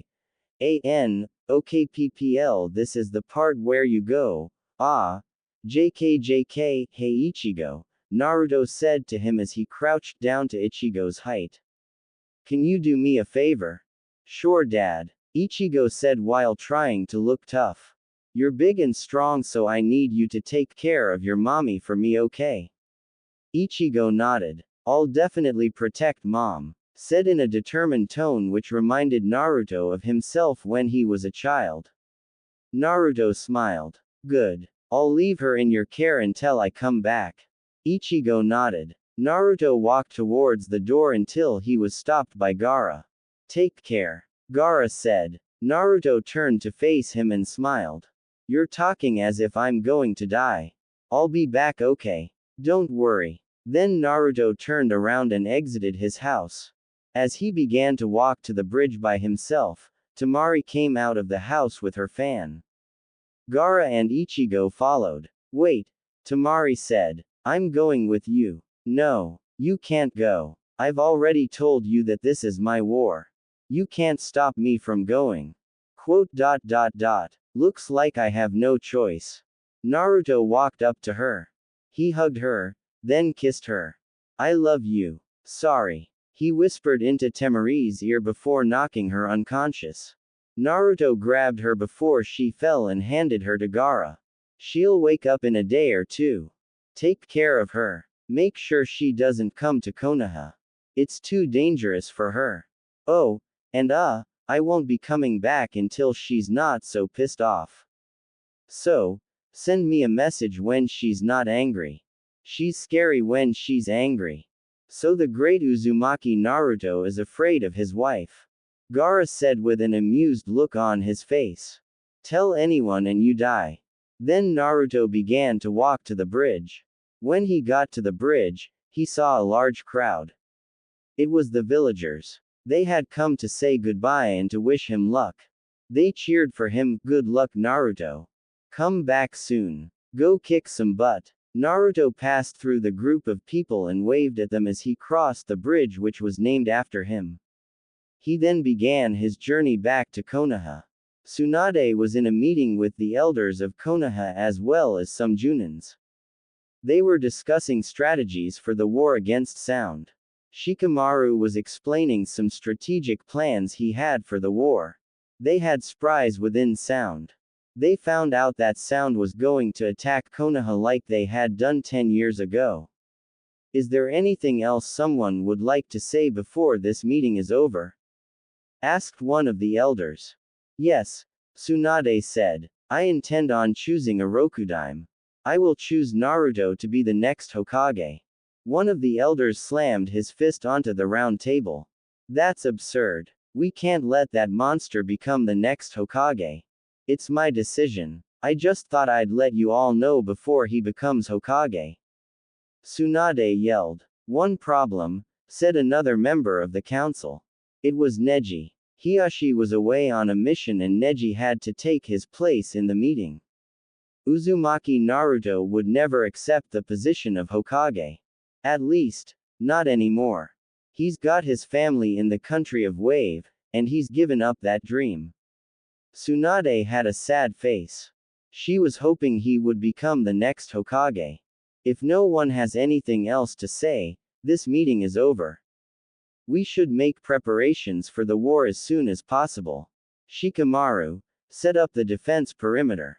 The meeting was over and began to leave the room. Shikamaru left to begin preparations for the war while Neji went to scout the area outside Konoha.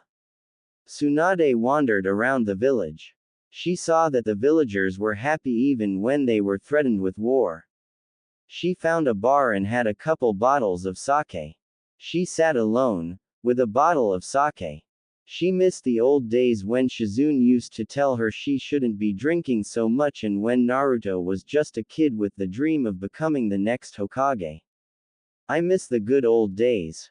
Naruto walked under the brightly shining sun. Then he heard Neji call out his name. He looked up. Neji came down from the trees. Hey Neji. What are you doing here? I'm scouting. So you're going to help us? Good. We'll need your help.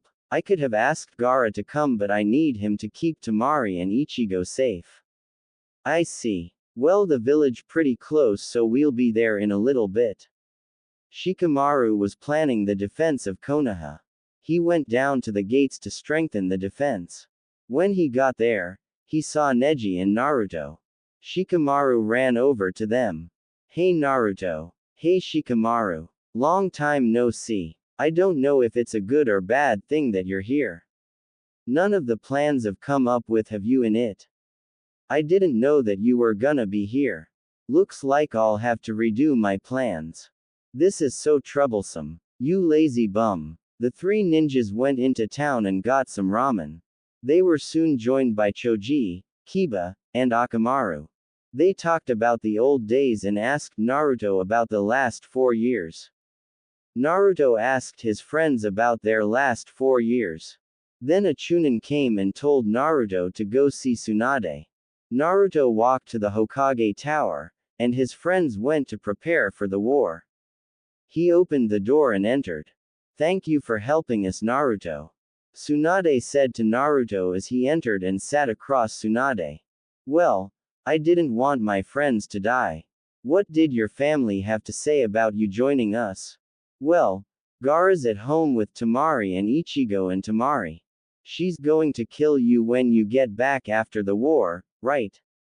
Yeah. Tsunade laughed. I never thought you'd be afraid of your wife Naruto. Shut up. So how big is Orochimaru's army? Konoha has a higher chance of victory now that you're here. It'll be higher if Jiraiya and Kakashi can come back in time. I was wondering where Kakashi was. Well, I'm going to train a little. I haven't fought a real battle since, well, a long time. Naruto walked to the place where the names of the heroes of Konoha were. He looked at the long list. Sarutobi, Obito, Hayate, and the list continued. He stood there for a while, thinking about whatever came to mind. Then he saw an image of his family. It brought a smile to his face. I won't have my name carved on that list. Then he went to train. Kiba was out on a walk with Akamaru, and his girlfriend, Hinata. Both of them grew in height. Kiba no longer wore his jacket. It was replaced with a Junin vest. Hinata's hair had become longer. Hinata wasn't a Junin. She had decided to use her Byakugan in the medical field. She was known as the chakra doctor because she knew a lot about the chakra circulatory system. There. I just BSED 68 words into the FIC cause I was bored and procrastinating. They were talking about what they'd do after the war. They went to get something to eat, but then they heard an explosion at the gate. They knew what it meant. Sound had finally attacked. Kiba gave Hinata a kiss and then ran to the gate with Akamaru. Naruto heard the explosion. Looks like finally started. Then he went to Hokage Tower to be given instructions. Tsunade stood on top of the Hokage Tower. She looked down on the village and saw the citizens retreating to their designated areas. This is it. Tsunade called Naruto. He jumped up to the tower and stood next to her. What do you need me to do? You and I need to fight Orochimaru. So wait. If Orochimaru summons, we'll both need to summon. I hope Jiraiya and Kakashi get here quick. An army of sound ninjas rushed in through the broken gates. They didn't find anyone around. The squad leader was about to spread the squad out, but was interrupted. Hey! The sound ninjas looked up. They saw 5 ninjas standing on the roof of a building. One had long hair and white eyes, the other stood next to a dog, another had big eyebrows, one had a head shaped like a pineapple, and the last one was a female. She had 2 scrolls in her hands. The ninja with the big eyebrows jumped down in the middle of the sound ninjas and was now surrounded by 50 sound ninjas. He reached into his pocket and pulled out a bottle of sake. This'll be easy. He then drank the bottle and fell onto the ground. The sound ninjas laughed. The squad leader grabbed his sword and walked over to Rock Lee. I'll make this quick. He raised his sword, ready to strike. Then Rock Lee quickly stood up and kicked the sword out of the squad leader's hand. You fell for it. Then Lee began to kick the crap out of the squad leader. The other sound ninjas were both angered and scared. The rest of the sound ninjas charged at Rock Lee, and Lee repelled them all. Kiba laughed. This is the funniest strategy you've come up with, Shikamaru. Well, this is both funny and efficient. Shikamaru said. Your turn, Tenten. Tenten opened her scrolls. She formed some seals. Sushoryu. She jumped into the air. Her 2 scrolls surrounded her in a double helix form. Then weapons appeared from the symbols in the scrolls. Tenten grabbed any weapon which appeared from the scroll and threw them at the sound ninjas who were farthest away from Rock Lee. Within 5 minutes, 49 Chunins and 1 Junin had been defeated. Temari slowly opened her eyes. Her vision was blurry at first, but soon became clear. What happened? She asked. Then she remembered what happened. She sat up. Naruto went. Didn't he? Temari asked in a sad tone. Yeah, Gaara answered. Tears began to form in her eyes. And then she began to sob. He'll be back. Don't worry. Jiraiya, Kakashi, and 3 other Junins were on their way back to Konoha. It took the group 2 days to find Jiraiya. Kakashi, what's the status of Konoha? Jiraiya asked. Tsunade-sama can't beat Orochimaru alone. Then we'll have to hurry. The Konoha ninjas increased their speed, hoping to get to Konoha in time. The Sound Army was rushing into Konoha. Orochimaru was behind the Sound Army. He was accompanied by 2 male ninjas. Then Kabuto came. Orochimaru-sama, it seems that our first squadron has been defeated. Kabuto reported. Those weaklings. At least they were able to break through the gate. Now, send in all the troops.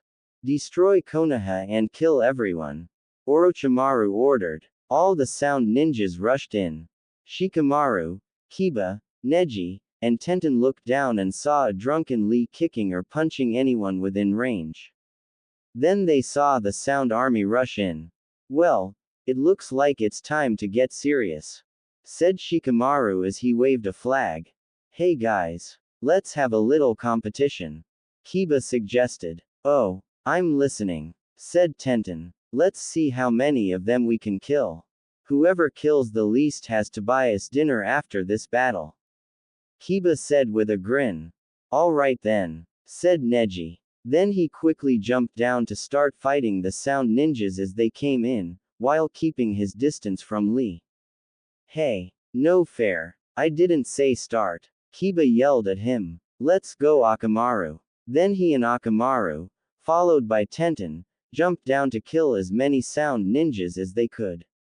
Damn, this was so troublesome, said Shikamaru as he looked up at the clouds. Then he jumped down and joined his friends. Soon after, many more Konoha ninjas came to aid the 5 Junins.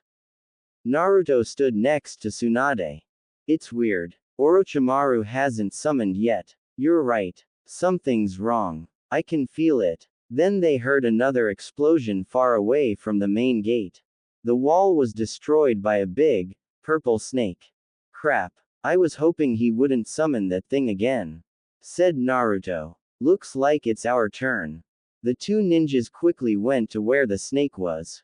Then they saw Orochimaru on the snake's head. Naruto, why are you here? You're supposed to be a criminal. Shut up. You're really annoying, you know. This time, you're going to die for sure. Manda attacked. Naruto and Tsunade dodged the attack and summoned. Shikamaru looked at where the explosion came from. He saw a big snake. But then he saw Tsunade and Naruto. It's best not to get in their way. Then he continued fighting. Naruto, Tsunade, and Orochimaru stood on the heads of the creature they summoned. No one made a move. Then the Manda finally attacked Gamabunta A.N. I can't remember the name and I don't have the Naruto EPS right now so I can't get the name. Gamabunta jumped over the snake and pulled out his knife. So, it's you again, said the giant frog. Maybe I make sure I get my snake-skinned wallet this time. The frog leapt into the air and held its knife up high, ready to strike. The snake moved to the side to avoid the knife. The slug spat acid and the snake moved again. Then the frog landed on Manda's tail and cut it off. Orochimaru, you kill of those 2. I'll take care of the frog and slug. Orochimaru jumped off Manda and headed for the Hokage face statues. Tsunade and Naruto followed. The 2 ninjas followed Orochimaru to the top of the Hokage tower, where the 3rd Hokage's funeral was held years ago. Orochimaru turned and smiled. He clapped his hands together. Kuchios. Edo Tensai. Then a small vortex appeared from the ground, and a casket rose from the vortex. Then a second one rose. And then a third one. You will die here, said Orochimaru as he smiled. No, you will die here, Orochimaru, said a voice from behind Naruto and Tsunade. They turned around and saw Jiraiya, the most perverted ninja of Konoha. Jiraiya ran towards Sarutobi with a Rasengan. Sarutobi waited till Jiraiya was closer. When Jiraiya was 2 meters away, Sarutobi tried to jump, but he couldn't move his legs. He quickly looked down and saw a clone of Jiraiya keeping his feet bound to the ground. Sorry, Sarutobi-sensei, Tsunade said with regret before her old master was killed by Jiraiya's Rasengan. Tsunade looked at Jiraiya with a sad face. We did what we had to do. He would have been proud. Jiraiya said to Tsunade. Yeah, I'm sure he would be. Now let's go help Naruto. Naruto threw kunai after kunai, and used every jutsu he could think of, but Orochimaru kept dodging or blocking the attacks. Arg, stay still will ya? Naruto ordered. Perhaps I'll show you how fast I really am now. Orochimaru said before he increased his speed. Naruto couldn't keep up. Orochimaru slashed Naruto's back, then jumped away and then slashed Naruto's left arm. Naruto jumped away from his location, the top of the Hokage Tower, and moved up towards the head statues of the former Hokages. When he was finally at the top, he saw the whole village. He felt some of the love he had for Konoha come back for a moment that seemed to last a lifetime. However, his moment was interrupted by Orochimaru following him up to the top. Orochimaru and Naruto stood still, across from each other. Look down and see my army. They will kill everyone in the village. They will. Orochimaru was interrupted by a cloud of sand that came from behind the enemy Junin army. The Sand Village. I'm sorry, old man Snakeface, were you hoping that we'd all die or something? 'Cause we're the good guys. We always win. Naruto said with a sense of hope in his heart. No matter. I'll kill you, then the village, then your family. Orochimaru rushed towards Naru. Jiraiya quickly formed 2 Rasengans, one for each hand, charged towards the 3 caskets, and destroyed 2. Before he could form a 3rd Rasengan for the last casket, the casket opened, and Jiraiya jumped away. Smoke came out of the casket. When the smoke cleared, they saw the 3rd Hokage, Sarutobi. Looks like we're having a reunion, Orochimaru said. The teacher and his students together again after such a long time. Orochimaru took out a tagged kunai and inserted it into Sarutobi. Sarutobi's eyes became emotionless, as if he had become an empty shell. What have you done to him? Tsunade said in a loud and angry tone. What I did to the 1st and 2nd Hokage the last time I came to Konoha. Orochimaru answered calmly. Now, Sarutobi, my puppet, go kill them. Sarutobi rushed towards the 3 defenders of Konoha with Orochimaru right behind him. Naruto. You take Orochimaru. Jiraiya and I will take care of the 3rd. Said Tsunade. Naruto nodded. Back in the country of Wave, Temari paced around the living room, while Gaara sat still. He'll be alright. He can take care of himself. Gaara said to Temari. How do you know that? It's Orochimaru. Naruto could be killed. Temari said. You're his wife, yet I have more faith in him than you. Gaara said with an amused look. Maybe you should have married him then. Temari said with a small smile. I'd rather marry a woman. Gaara said. Then he stood up and walked towards the door. Where are you going? Temari asked. Our home village. Gaara answered. I want to see if I can get some reinforcements to help Konoha. I'm coming with you. I can't just stay here while my husband and my brother are doing something dangerous. Temari said, and she grabbed her giant fan and walked towards the door. Before Gaara could answer, Ichigo blocked Temari's path. You can't go, mommy. Dad told me not to let you leave, and to protect you, so you can't leave. Besides, I can't make food, and I'm hungry. Said the child. Just stay here and be safe. This is what Naruto would want. You would just distract Naruto if you went to help him, and I don't want to be burdened with protecting you if San decided to try to kill us criminals. Said Gaara. He stepped outside the house and turned around towards his sister and nephew. I promise to bring him back safely. Gaara slowly closed the door, and began to run towards the direction of the hidden sand village. Naruto and Orochimaru faced each other. Naruto was waiting for Orochimaru to make his move. He kept his eye on Orochimaru while he tried to analyze the situation. He's just standing there. What is he waiting for? It's not like he's got any backup, he thought. And then it hit him. Naruto quickly turned back to see the Konoha army fighting the Sound Ninjas. But there were so few ninjas, and most were dead. It can't be this easy, he thought. Then he quickly turned back to Orochimaru, but he was gone. Naruto scanned his surroundings to try to find him. He saw his old master, Jiraiya, and the fifth Hokage, Tsunade, fighting the third. Then he looked up and saw Orochimaru coming down with a sword pointed at him. He quickly jumped away and landing on a rooftop. That was close. Orochimaru said. It seems that you've gotten better. I had expected you to have dulled somewhat since you gave up your life as a ninja. By now, I assume that you've realized my army is too small. Orochimaru's eyes pointed to the east, opposite of where the Konoha and Sound Ninjas were fighting.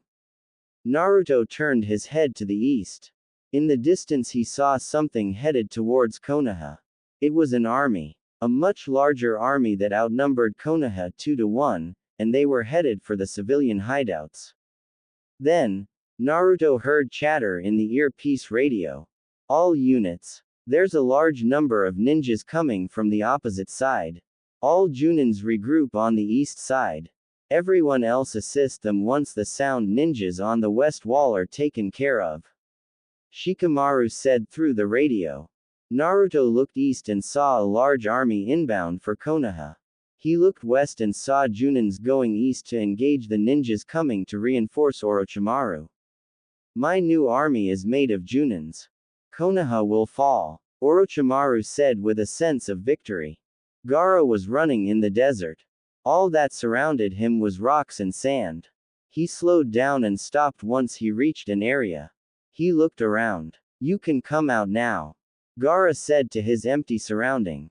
Then a group of sand ninjas came out of the sand and behind the large stones. What are doing here? Asked the squad leader. I came to ask for help. Konoha is under attack, Gaara told him. We know. We're mobilizing right now. We're almost ready to leave. But you won't be going anywhere. You are an S-rank criminal. You will be killed, said the squad leader right before he and the squad attacked. Gaara released the sand in his gourd. Using the sand, he disabled the ninjas and bound them. Then he walked up to the squad leader. I came here to ask for you help in saving my brother-in-law and his people, not to kill you. I know what happened years ago. It was an accident, and I'll have to pay for it. But this is about Konoha. I'm offering you help. You have a chance to save the lives of many ninjas by allowing me to help, Gaara said to him. Then he released the ninjas. I'll go talk to my superiors, the leader said before he retreated to the village. Tell me, Naruto, why do you fight for these people? Orochimaru asked. They are the same people that banished you from the village and tried to kill you.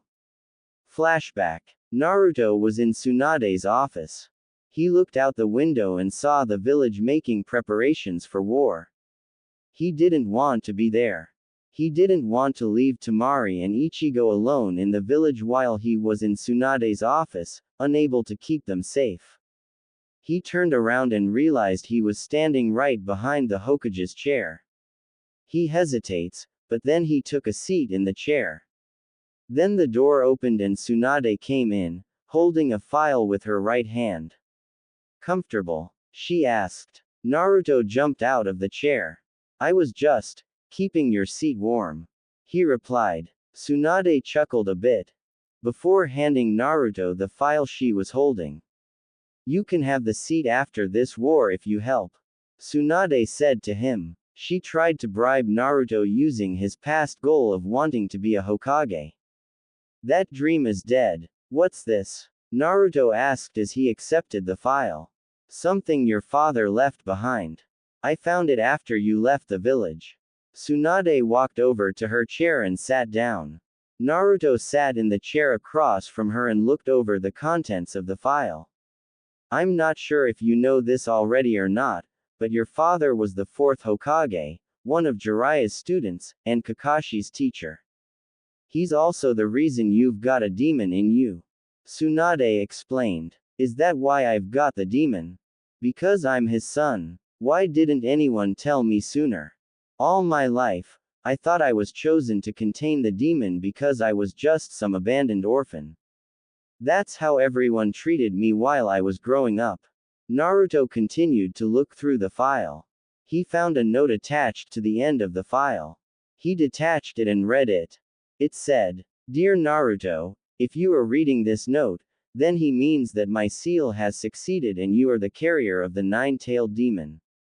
I'm sorry to place this burden on you, but this demon holds much power that could be used to protect the village if and when it is attacked by Orochimaru or another village.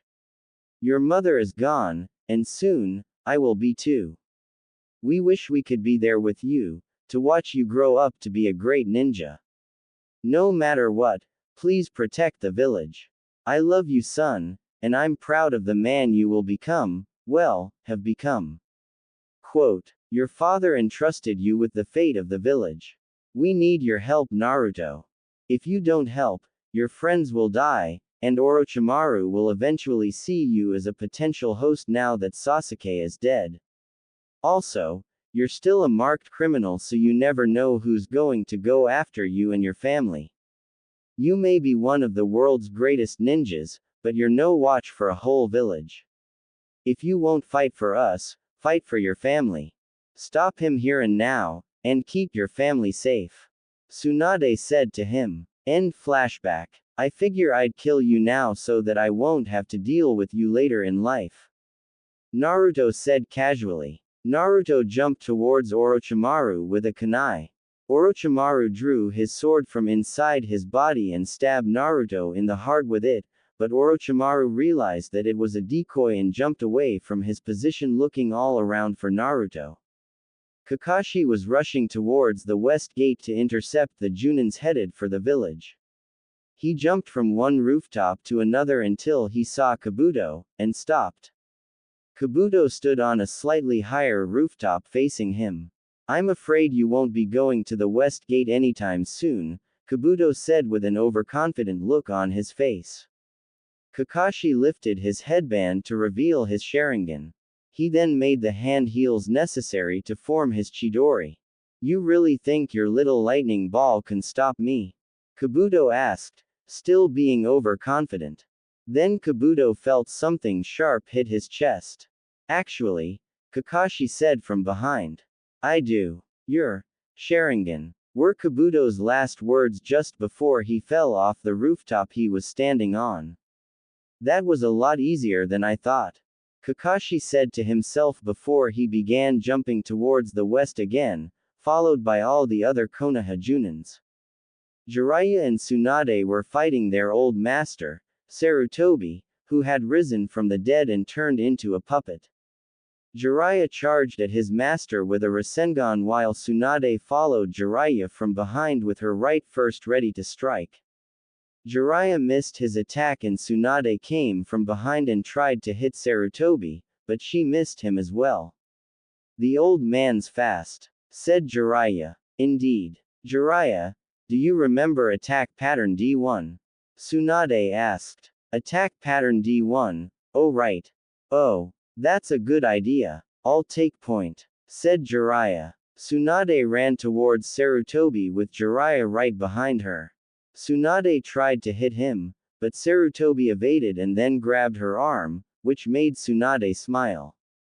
She quickly grabbed Sarutobi and went behind him, binding his arms with her super strength.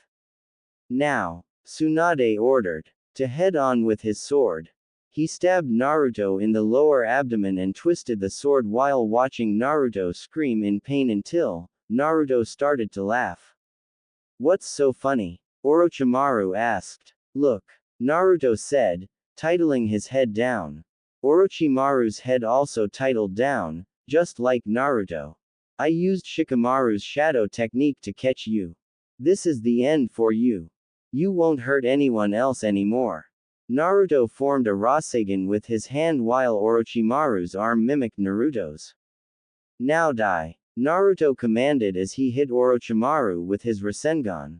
Naruto released the shadow bind and Orochimaru's body dropped to the ground. Naruto turned back and looked towards the village and the retreated Sound Army. He walked closer to the edge of the cliff, feeling weak. He was beginning to doubt that he would survive.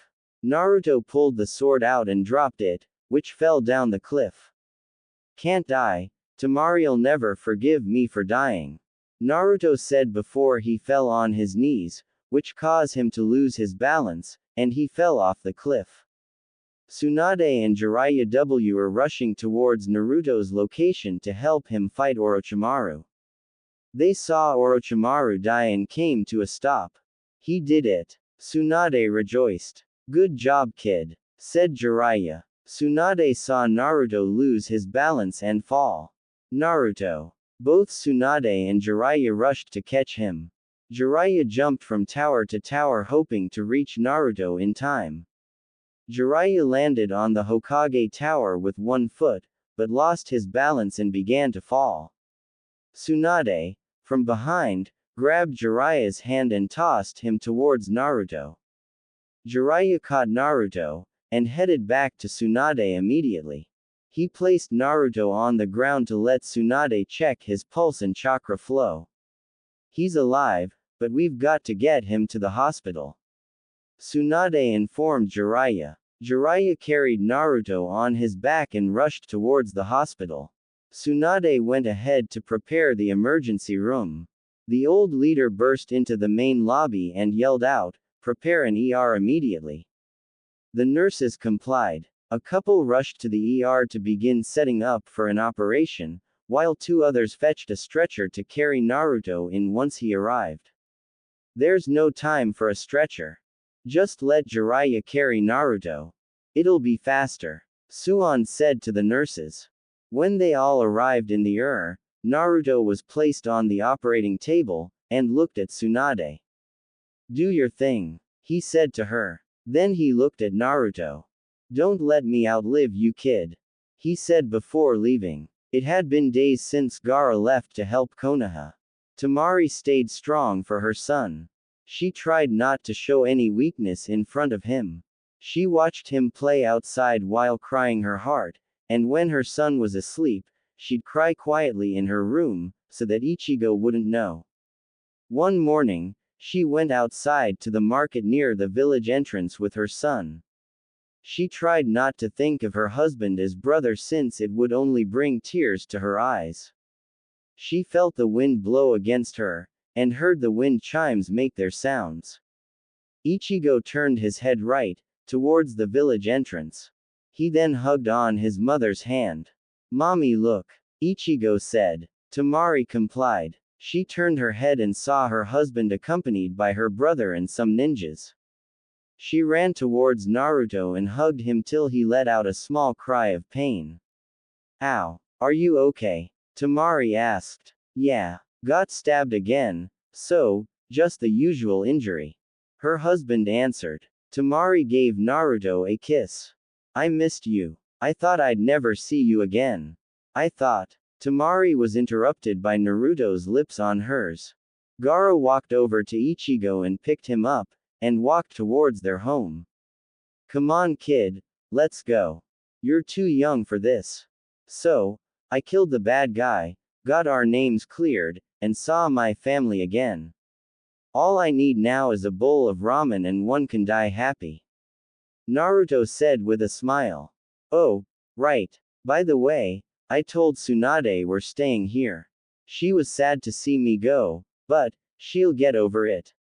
Are you sure you don't want to go back? Temari asked. I'm fine here. I just want to be with my son, and my beautiful wife. Naruto said with a kiss. Then he grabbed her hand and said to her, let's go home. The end.